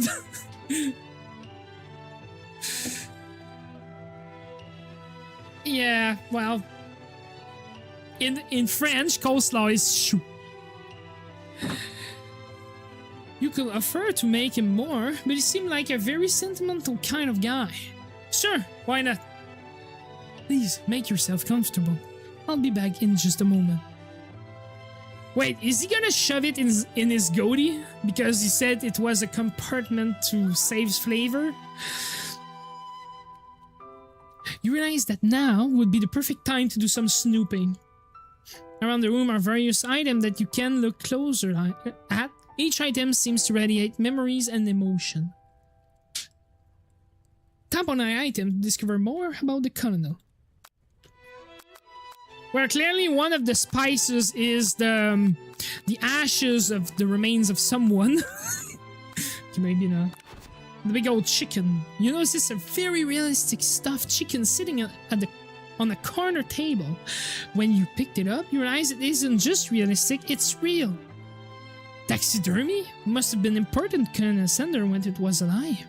A little note clipped out the chicken foot read the true state of birth of the great state of Kentucky. Tap on an item to blah blah blah blah blah blah. What is this? A scented candle. You pick it up and try to identify the smell. Power tool? Fishy starch color? Piece of wood floating in a lake? Summer of 69, dude.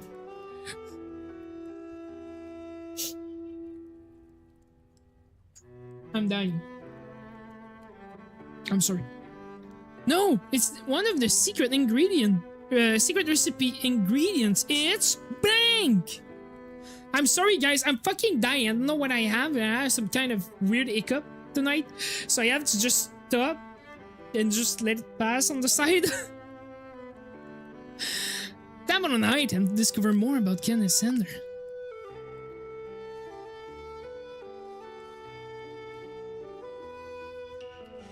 I guess, El. A lock of silver hair is woven through the teeth of the comb. Upon further inspection, you realize that the hair therein isn't just silvery in color, it's actually made of spun silver. Tap on an item to discover. Let's go in the room, brother. You open the door to Colonel Sanders' closet and find a row of his signature white suit hanging within. You take one off its hanger and try it on. The jacket is a bit big for you, but it's soft and comfortable. You give yourself a deep hug, breathing in sand. They say that home is where the heart is. Is this what they mean? So, dude, that's so fucking cringe. Before you can look any further, you hear his condescender returning. He has a new dish that he's been working on, and he wants you to taste it. You try to act casual, and he asks you why you're wearing his jacket. Brother! I don't usually loan those out, but I must say, it does look good on you. Oh crap, the jacket! You forgot to take it off! You decide that now is your moment to make a big move. You tell him you're cold, you fess up and tell him the truth. Really? No, dude! Whoa, this isn't that kind of game! Not that we blame you for trying, but still. Game over. Oh, thank you, dude. I'm gonna have to redo everything! Oh, dude, it's so far back, actually, though. That's not even funny. It's so far back. Dude, I fucking hate you.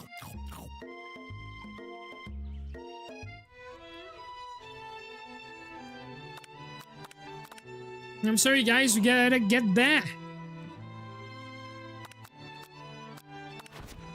I shouldn't have done the same. I could have done the other one, I guess. I guess I'm gonna get that one. What is about... You take a closer look at the large urn sitting on the nearby pedestal. There is a plaque on it. It's dusty, but when you wipe it off, you can read the description. It says, "Here's lies, the ashes of all my past career and business failure." Poor guy.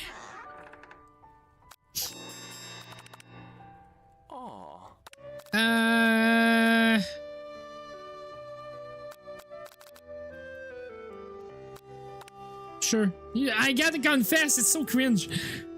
I think I've developed a feeling for you. Shit! That was that kind of confess! What the hell? I'm not sure that my big kitchen dreams have left any room in my life for romance right now. Overwhelmed, you take off the jacket and run for the door. But the thought of leaving Colonel in the midst of such an emotional breakthrough gives you pause. You stop yourself. Colonel. Yes, Gino? I honestly think this may be the beginning of something wonderful. I think you're right. We should take things slow. You talk late into the night and drift into a slumber. Dream sequence! Yeah! You awake to a beautiful morning in Colonel Sanders' hideaway. Did you make the right decision on how to respond to Colonel Sanders? Only time will truly tell. Today is a day that could change the rest of your life. You think about the new secret ingredient you just learned about. Blank. In some jurisdiction, blank isn't even legal. But if the recipe is a secret, how will they know? Your thoughts are interrupted when Colonel Sanders emerges into the room. He's holding a gorgeous plated breakfast and your mouth waters at the sight of it. Here's a simple breakfast. I just whip it up. It's meticulous. No, that's not a breakfast. It's a fucking dinner or a lunch. You taste Colonel Sanders' food and it takes you on a journey. When you return, he's waiting to ask you an important question. So, will you say that we're the perfect match? How presumptuous. My cuisine and your taste buds. That's it. That is, sir. Such confidence, such grace. Could it be the world's greatest gift to cookery? I'm going to flatter him because it's a dating game. You know, I think we might make a great team. A single tear begins to pool in the corner of his eye as he gazes out the window. And with the right business partner, I know I can fail. Business partner? Could he be talking to you? It's all happening so quickly. Overcome with emotion and confused by your feeling, you're on the verge of tears. Unable to speak, the only answer you can find is to run out the door and get home. There's still one more day of school after all. The University of Cooking School Academy for Learning waits for no one. Hello, Broken. I'm not even gonna explain, man.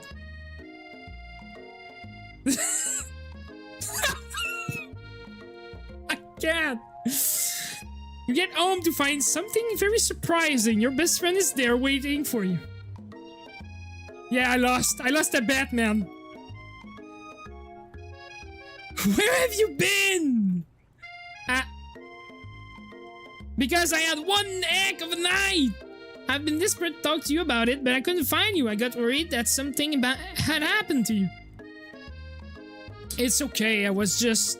But now that it turns out you're fine, I can finally get you up to speed on the saga of Miriam. Sure, but you will not believe what happened to me after school yesterday. I went on a day! I think I can't believe that. Since I've been partnered up with Clank, he asked me to go out with him. Of course, I told him, you better keep your dial turned to polite and respectful. I'm not that kind of girl. But he was just interested in spending some one-on-one time together and getting to know me. So I said, yeah, sure, I can get to know a little metallic guy. Long story short, he took me skydiving with his friend, but things quickly spiraled out of control. Did she just say skydiving? Is that a typical... As if that's a typical first date to go on with a talking pressure cooker. And now I'm not really sure where we stand. You don't give Miriam time to tell her whole story of revolting up the detail of your home night. It's just too much to bear. And I went on a date too, back to Connor Sanders' house, where I spent the night with him.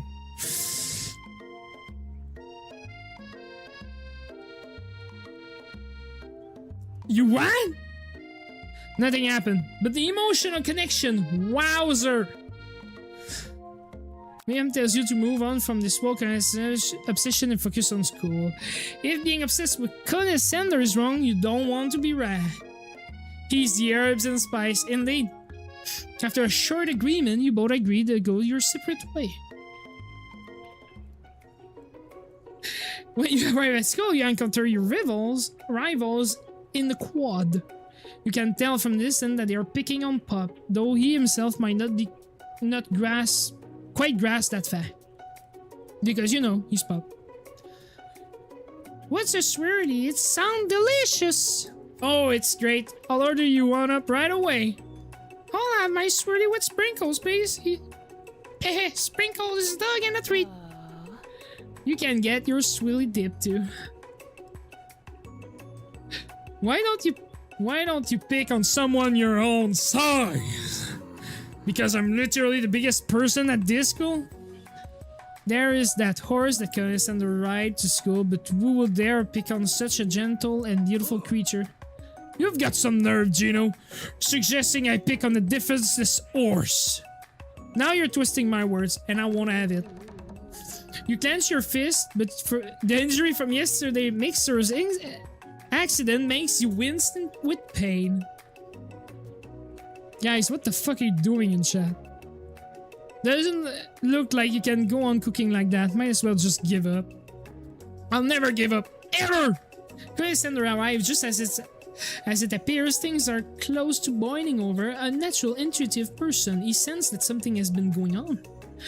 Is everyone excited for the final day of school? Gino, how's that hand feeling? I'm sure you'll be back in fighting forms by this afternoon.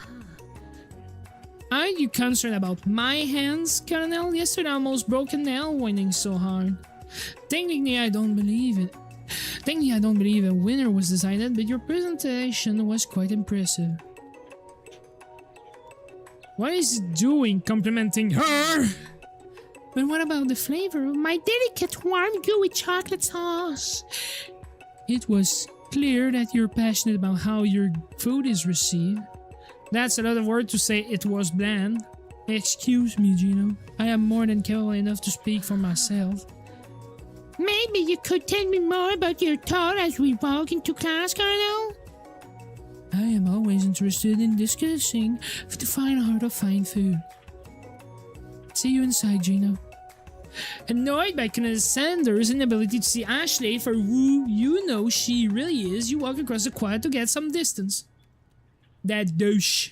It's a douche. In an attempt to distract yourself from how slighted you feel by that interaction with Ashley, you take out the spellbook you recovered yesterday and start flipping to the pages. Wow! That's that book! It looks like bad news! It's just something I found lying around. It would appear to be some sort of grimoire, but I don't really believe in that magical stuff. A grimoire? Like a book of spells? I'm so sorry, I said it in French with the fucking fat accent. I'm very sorry about that. That was bad. I don't know who would spend so much time decorating a magic book if it were really powerful. I can think of one surefire way to find out. You open to a page covered with arcane warning. Cast only in case of extreme emergency. It says around the edge of the page. I could use the spell here that say it will erase anyone I choose from all of my memories. If I scrub out Colonel Center, it will probably help me focus better on the upcoming final. That is way drastic. Couldn't you do something else, like anything else not rooted in dark magic? Maybe tie a string around your finger? Oh shit! No, wait, dude, I see it actually, dude. Yo! Yeah, it almost sounds like Carl Weezer, dude. What the fuck? Okay, fine. It is drastic, but desperate time call for desperate measure. You've got a memory erasing spell sitting right in front of you and a pretty good excuse to try it out.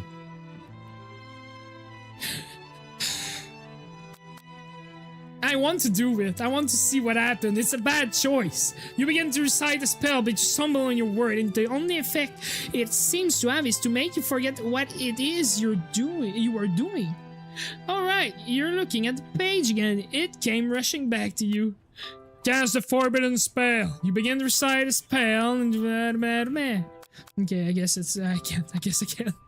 You take your friend's advice and put the book away. Dude, I took her advice after casting the spell twice, failing at it, and just erasing partially my memory.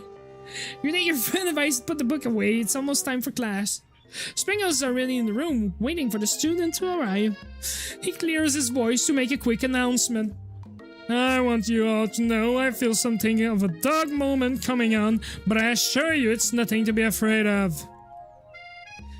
His cute little nose scrunches up and he begins to breathe quickly. He must be hungry. Reach out for some old homework to give him a snack. Doug can be a rather unpredictable, especially Sprinkle. Wait to see what happened. Sprinkle stop in his why did I use that voice? Sprinkle stop in his track. He focuses in on the window. The room is deadly silent. When you follow his gaze, you see a tiny orange squirrel perched on the cherry tree outside. Sprinkles turns free roll and runs to the window of the classroom, and he begins barking uncontrollably at the squirrel outside. We should cook the bastard. The little bastard.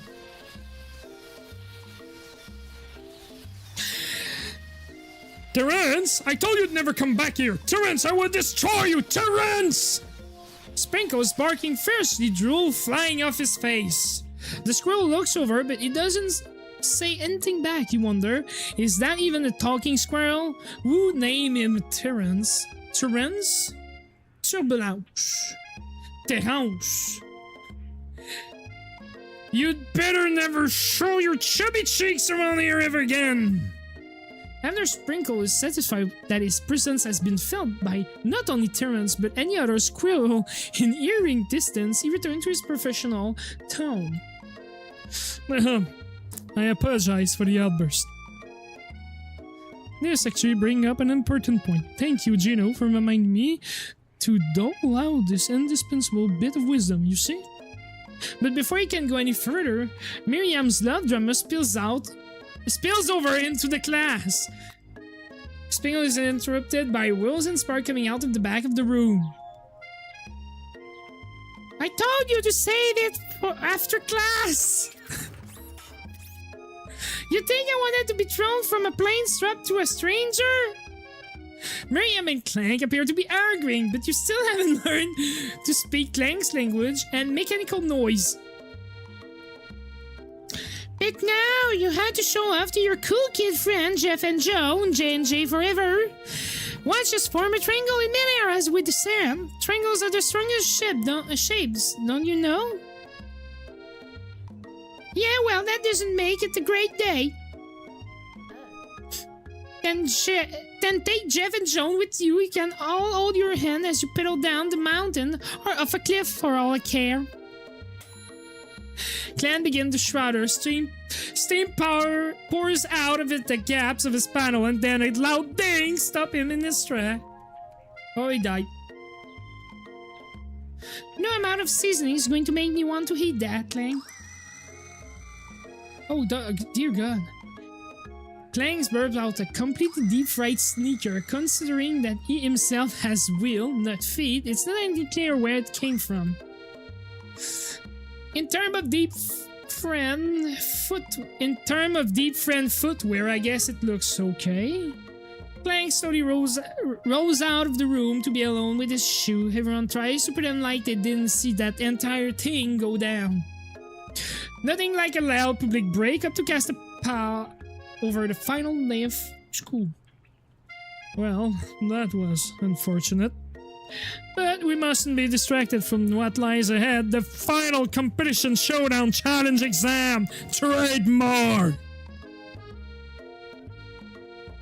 I'm sorry, guys. I'm trying. It's just voice I can easily make real quick. Okay? That's what I can do, you know? I can change my voice kind of quick. It's just a quick voice I can do. I'm sorry if I resemble any kid show from our childhood. It just happened. I'm still working on the title, but I think you get it. Test time approaches. See you all in the arena. But before you can think about your upcoming competition, there's a very beautiful soul nearby in need of a pep talk. Hey Miriam, are you okay? Okay, I'm so mad I could smash a tiny mug, spilling several droplets of hot cacao all over the floor. I'm sorry, guys. How could he embarrass me in class like that in front of everyone? Her tiny cacao is a delicious treasure, so you know that this breakup is no joke, even if the source of her frustration is such a silly boy. I know that you know this, but I'm gonna say it out loud. You don't need anyone. Me and you, we're gonna cruise through this final test and hit the carpool lane to Success City. Miriam brightened up, imagining the wind rushing to her short bangs, but she hesitated to embrace the feeling all the way. You're not going to saddle up on Colonel Sanders' stallion and ride off into the sunset without me? Of course not. Well, maybe, sorta, but I'm sure there's a pony out there with your name on it, and a ranch big enough for both of us, and whoever else we want to bring along. If it's not Pop or Clang, or anyone else you meet today, tomorrow, this whole year, so what? You're a special person who shouldn't settle for the first someone to show a little interest anyhow. Miriam gives you a big hug and wipe the tears from her cheeks.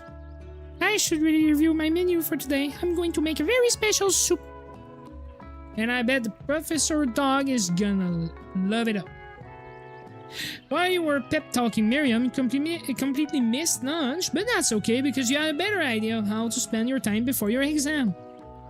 You've decided to head to the arena early to practice a dish.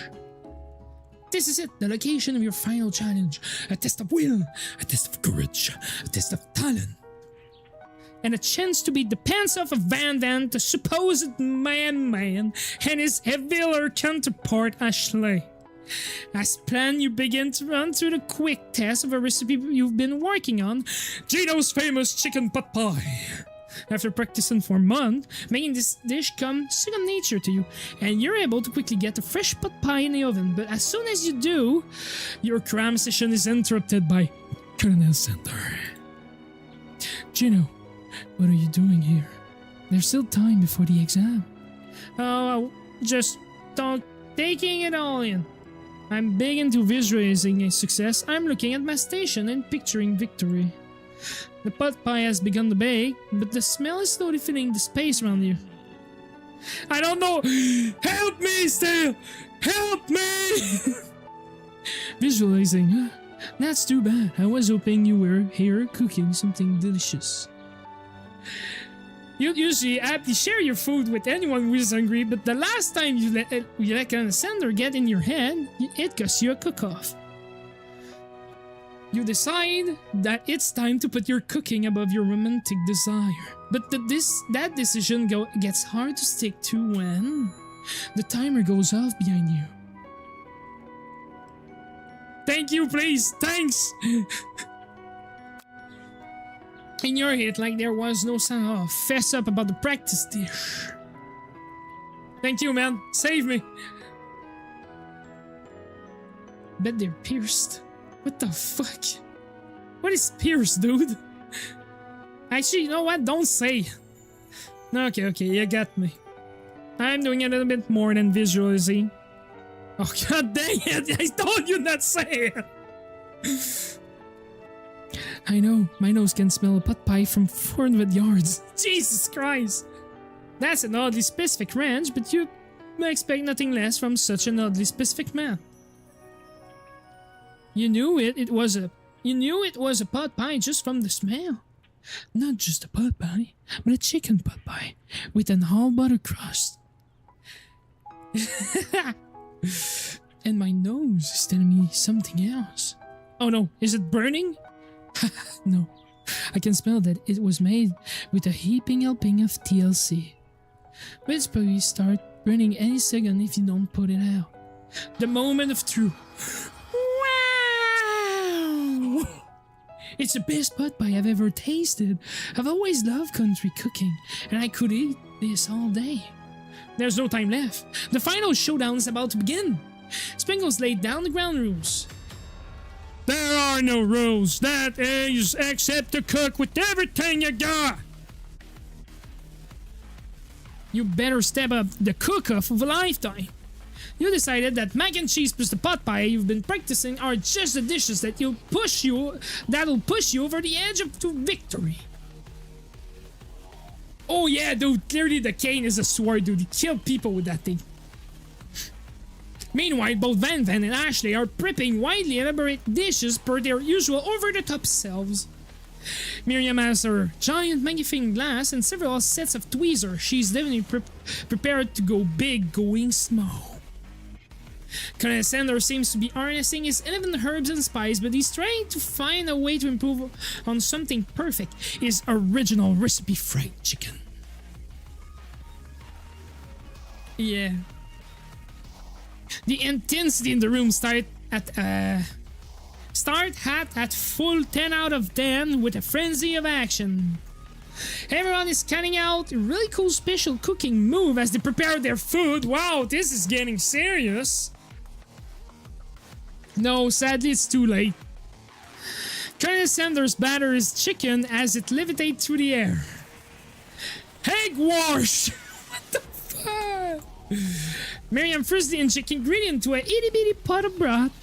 Best friend Master Blaster. What the fuck? Brandon flexes his spectral as he chop open and sirochin. Let's rock and roll. What the fuck?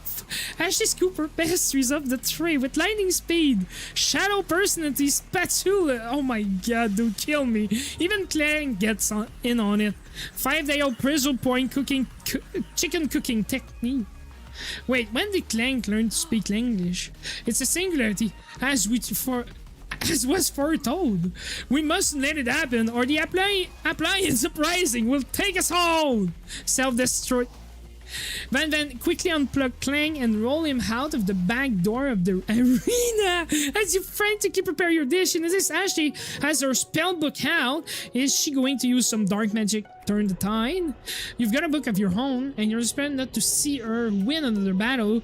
Should you take this opportunity to fight magic with magic, even if it's most certainly evil magic? Do it the hard way. Who need magic when you got passion? I'm going to do it the hard way. Alexander sees that you've chosen to win with your own term and gives you a subtle wink from across the room. I believe in you, Gino. Miriam notices too. And I've always believed in you, Gino, since you were a little kid, because I'm your best friend forever. You turn to notice that Miriam is at your station cheering for you. Miriam, what about your dish? If you're cheering, who's cooking? Tiny food, short cook time. I'm actually already done, so I thought I'd help you out. Shooter! Yes, shooter! Oh, that's sweet, but Miriam tossed a handful of spices directly into your boiling noodles. It's the secret ingredient. However, she doesn't know that you lie about the ingredient was made up, and where in the world did she get Eye of Newt from? The boiling pot explodes, sending Miriam flying back where the water noodle begins to swirl into the air, bubbling to a dark cloud that thicken and congeal before your very eyes. It is I, Steve, the sport monster. Steve? Wait, what happened to Gorko? You're not here to battle me, are you? We sport monster are many. I think Gorko had a day off, but you have conjured Steve, and I hate to battle, so I'd say you're doing pretty alright. Oh hey, you're in the middle of a cooking competition. I love this stuff. It's better than TV. You crazy kids and your culinary skill really impressed me. Mind if I hang out? I'm sorry, Steve, but I'm kind of in the middle of something. Do you mind? Steve, the sport monster, noticed that you've got the Grimoire stashed beneath your cooking station.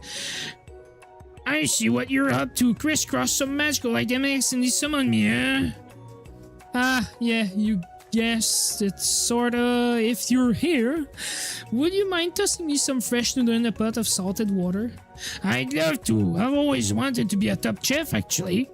You know, when I was just a little sport pop back in the old country.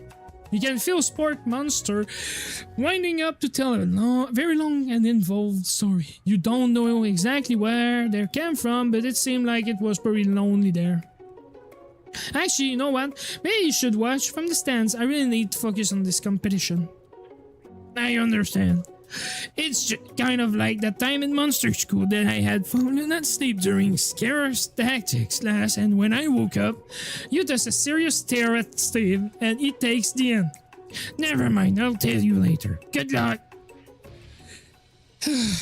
Having suffered a huge setback, you don't know how you could ever win.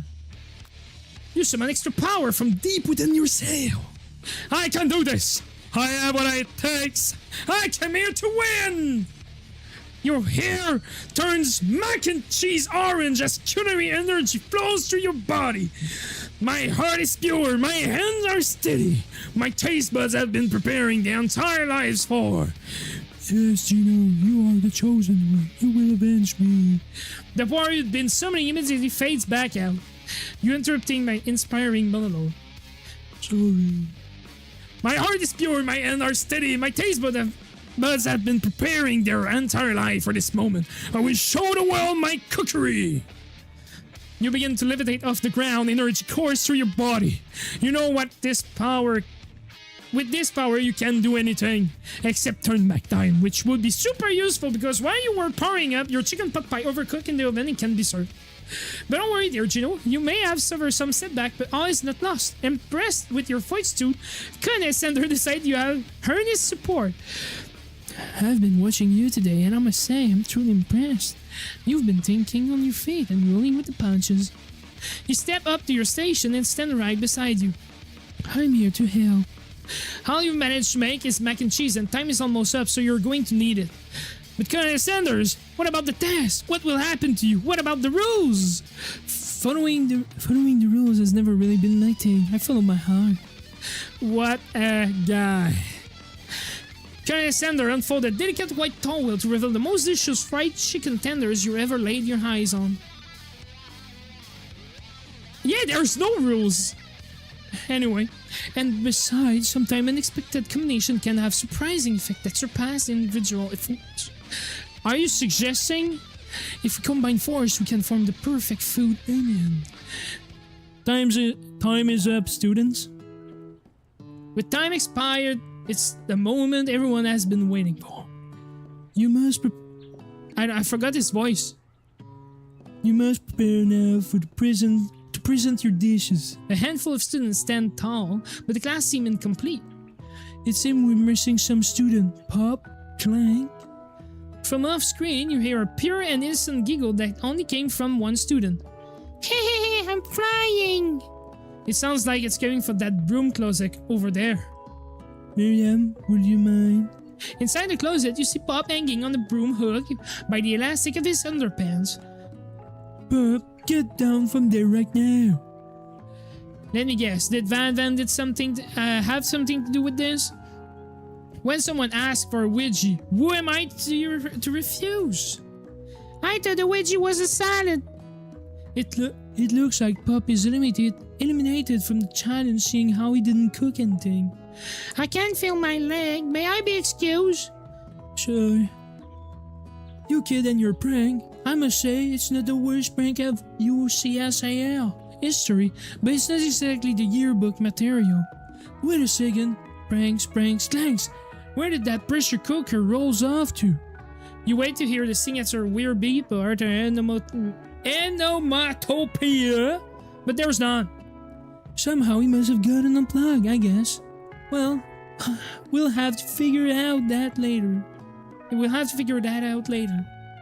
That leaves only 4 remaining students. Please collect your final project. Yes, it has been a long semester. Wow, 3 whole day long. But after days of hard work, the time has come for me to eat. Miriam, please step forward. Now describe your dish. Half-made, tender udon noodles and savory soup. My word, it's so delicate. Is that a teeny tiny Naruto maki I spy afloat on this itsy bitsy bowl? Yes, chef. Please, call me Sprinkles. Chef is my father's name. Yes, Sprinkles, and some green tea made from baby tea leaves that I picked myself. Sprinkles carefully sniffed around the dish before opening his mouth and letting just a sip of his pink dog tongue dip into the bowl.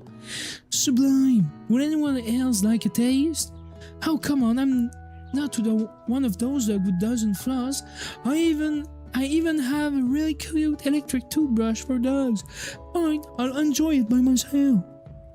And in a flash, the entire meal has been devoured. Not that it took too much, it was less than a thimble worth of soup. A+, really do I taste a dish with as much love poured into as yours. Miriam is overjoyed. She gives you a huge hug. Thank you, Gino, for helping me believe in myself. Van, you're up. Now describe your dish. I made Unilever smooth egg custard in an axioned urchin shell topped with caviar. Did you skewer one? I'm dying. You missing? I'm good. Sorry, I hit the mic. Did you skewer one type of urchine with spine from a second different colored type of urchine? Yes, Sprinkle. A bit much, don't you think? That's exactly why I did it. A bit much is kind of my brand. Doesn't look cool. Sprinkle leans in to sniff the uni, but he can't get his nose closed on account of all the spike. He begins to paw at it, erratically causing the custard to slush around. I'm not barking. Please be gentle with my cuisine. I'm not drawling either. Finally, Sprinkle goes all in, tongue first, but he can't get past all the needle. He reels back as his tongue is poked and probed. Ouch! My tongue. The professor appeared to be having an allergic reaction to this thing. I can't eat that. It kept poking my tongue. Disqualified. A stunning turn in events. Who would have thought that serving food in a bowl made of needle could make it difficult to eat? Dejected, Van does not go gentle into the night. Disqualified for glamour!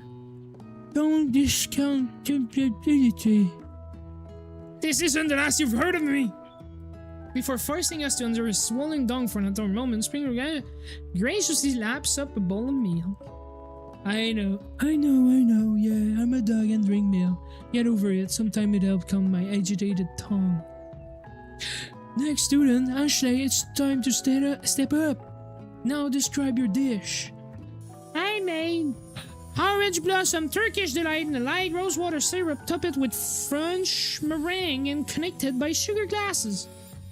Just glass. That actually doesn't sound too bad. Indeed, it's quite delightful. However, I'd ask that you please refrain from eating it or attempting to taste it in any way. It's very fragile, meant to be a display piece. Don't eat the food at a cooking school. Got toast in your hearing or something, Gino? I told you it's a display piece! Actually, I must say, it is beautiful. However, this is a cooking competition at a cooking school. Yeah, which is why I cooked it and did an extremely good job cooking it too. I didn't realize that we were having an eating exam. If I wanted to be judged on eating, I'd go to the College of Eating School for the Hungry. I suppose you could smell it if you absolutely insist, but don't breathe too hard. You might disrupt the sugar spiral. If the food cannot be eaten, it cannot be judged. You are disqualified. Rage overtakes Ashley, and she finally cannot keep her two-faced routine up. You wouldn't know I am cuisine if it took you. And with that, Ashley stormed off to rededicate herself to being the best, but this time without being shackled by trying to be fake nice and liked by everyone. I'm sorry, guys. This isn't the last you've heard of me either. If this class gets much smaller, I'll be teaching to myself. You and Colonel Sandler, the final cooks, get up together. To chef? What begins as a bowl of delicious mac and cheese has become something else. He examines.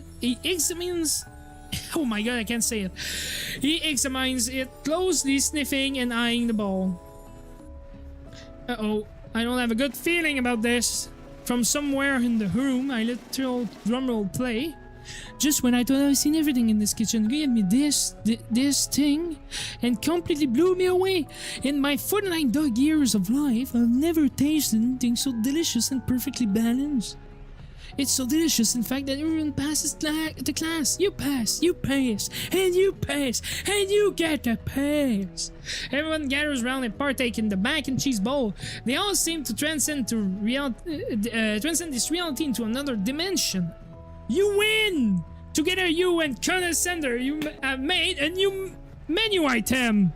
The new menu item is so impressive, even the Van and Ashley are drowned back in by its magnetic fragrance. When they gaze upon the mac and cheese bowl, they admit that you are indeed an excellent chef. Sprinkles declare that you have passed. Everyone has passed. There were supposed to be more battle, but come on, how could they be better than this one? Now that your school year is completed and everyone has graduated, the students return for one last assignment to get their grooves on. Oh, please kill me. The cafeteria has been completely redecorated in order to serve as the site of a school's graduation dance. Compared to the massive high-tech cooking arena, the humble decor seems downright cute and cozy.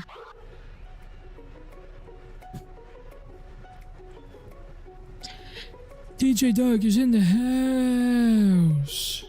I'm not doing the rest. You knew that Sprinkles was a master chef, but also a world-renowned turntablist who said you can't teach an old dog new tricks. Van and Ashley tell everyone that they've committed themselves to righting the wrongs they did while they were the villain. For a moment, you actually believe them. Not another hunting. No ghost allowed at graduation. It's clearly written in the school's bylaw. Actually, I was never actually a ghost. It was all a trick to get you to finally notice me. Oh, amusing. And now that everyone is together... It's the Spark Monster! He has totally mellowed out. Everyone. Whoa. Hey, I don't remember his voice, fuck it. everyone. The sport monster is no more. From here on out, I'd prefer that everyone refer to me by my name, Party Monster. Students try to finish what he had to say, but everyone is too wrapped up in talking to Spark. Sorry, Party Monster. A dejected student walks off. Maybe things didn't work out for Miriam romantically, but she found the love in her cooking, and you know she's gonna do great. A red carpet rolls out across the floor of the ballroom. It's like a Hollywood movie premiere. Who could command such an entrance? It's Pop. He arrived late to the dance, but apparently for a good reason. Walking the carpet, you see perched atop his dirty chef hat a crown. Welcome back, Pop. I know you weren't able to complete the final exam and accept your diploma, so we had it mailed directly to your father. We feared it was the least we could do for the school dean. Oh, now I get it. And we get a new wing of the school, not to mention the honor of educating the son of the chancellor of such and such. The music at the dance is interrupted by the sound of sparking and electrical hissing. It's Clank who has arrived late to the dance. Now that I have graduated, I can reveal my truth. Whoa, he's still doing the talking thing? I am Clank. I am not of this earth. I am actually from a faraway planet, another dimension. I actually feel like I knew it. I knew it this whole time. Now that I have learned the way of your kind, I must return. Miriam, will you come with me? I don't know what to say. Besides, no, obviously, I have just begun to learn who I really am. This isn't time for me to devote my life to figuring out who you are, Clank. You're blown away by Miriam's maturity. It's pretty clear she has managed to surpass you in that regard. I understand, kind of human are weird. A portal opens up and can disappear through it. Finally, Colonel Sanders arrived. Please end this! Howdy, classmate.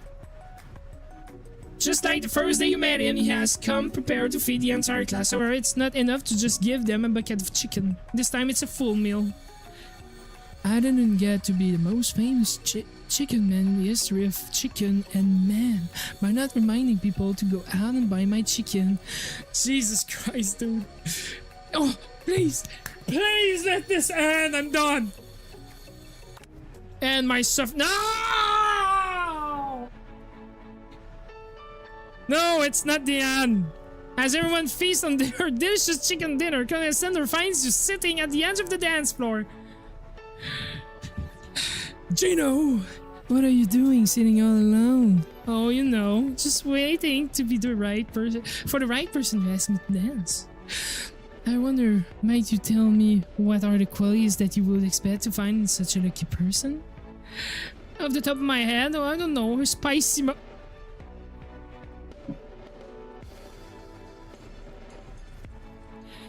a tidy goatee and a degree from the University of Cooking School Academy for learning, just to name a few. That's fucking gross, dude. It truly is my lucky day. Will you dance with me? Yes, I would love to, big boy. As you glide across the dance floor, hand in hand with Colonel Sanders, the few stretch out in front of you. Anyone's in my Henriette franchise is up and running. I'll be ready to take a day off. I'll be so glad to spend it together with you, Gino. How sweet. We'll work together and play together. Colonel Sanders stopped dead in his tracks. We're together? Well, I think this is something I'll just need to do by myself. But who will help you run your restaurant? I don't believe I need help. Besides, based on your time at school here, do you really think running restaurants is the best path forward? Could it be? You found love connection but failed to earn Connie as Sender respect as a chat? Can you live with only half of him? Will you be able to enjoy sharing him with this other love, the life of an entrepreneur? I suppose I could enroll at pastry school. No, my dear Gino, I'm sure that you'll find your place eventually. And along the way, you'll have me by your side. The end! Finally, dude, that was painful! A pain! I was in pain, though! What a painful stream! Oh my god, please someone end me, shut the fuck up!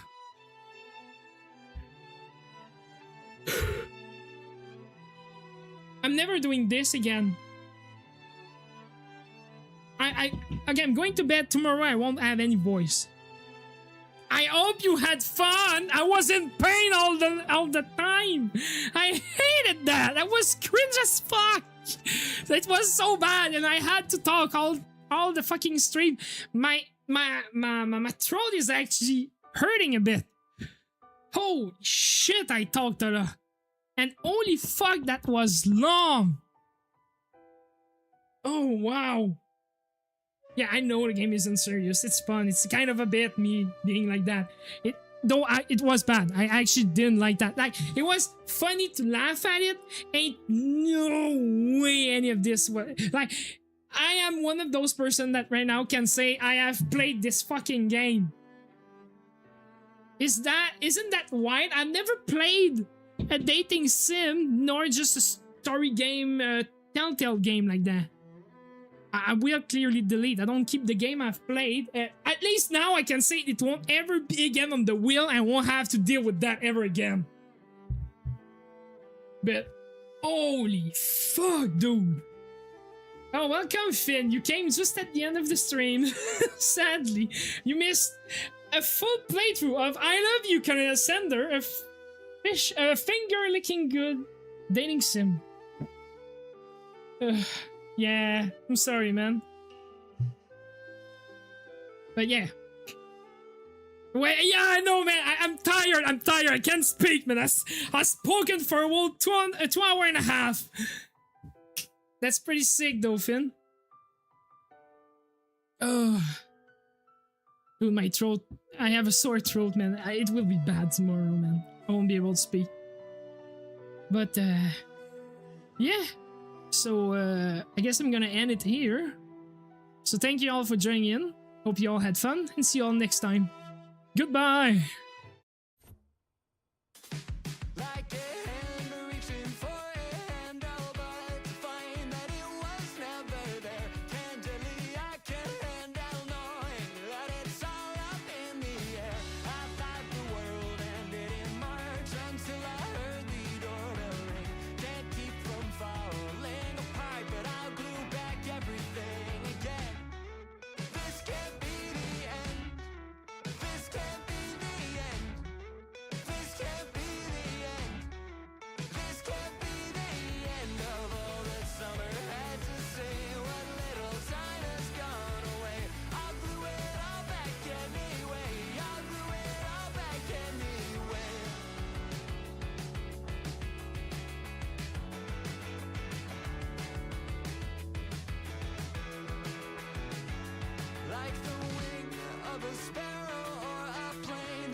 Bye.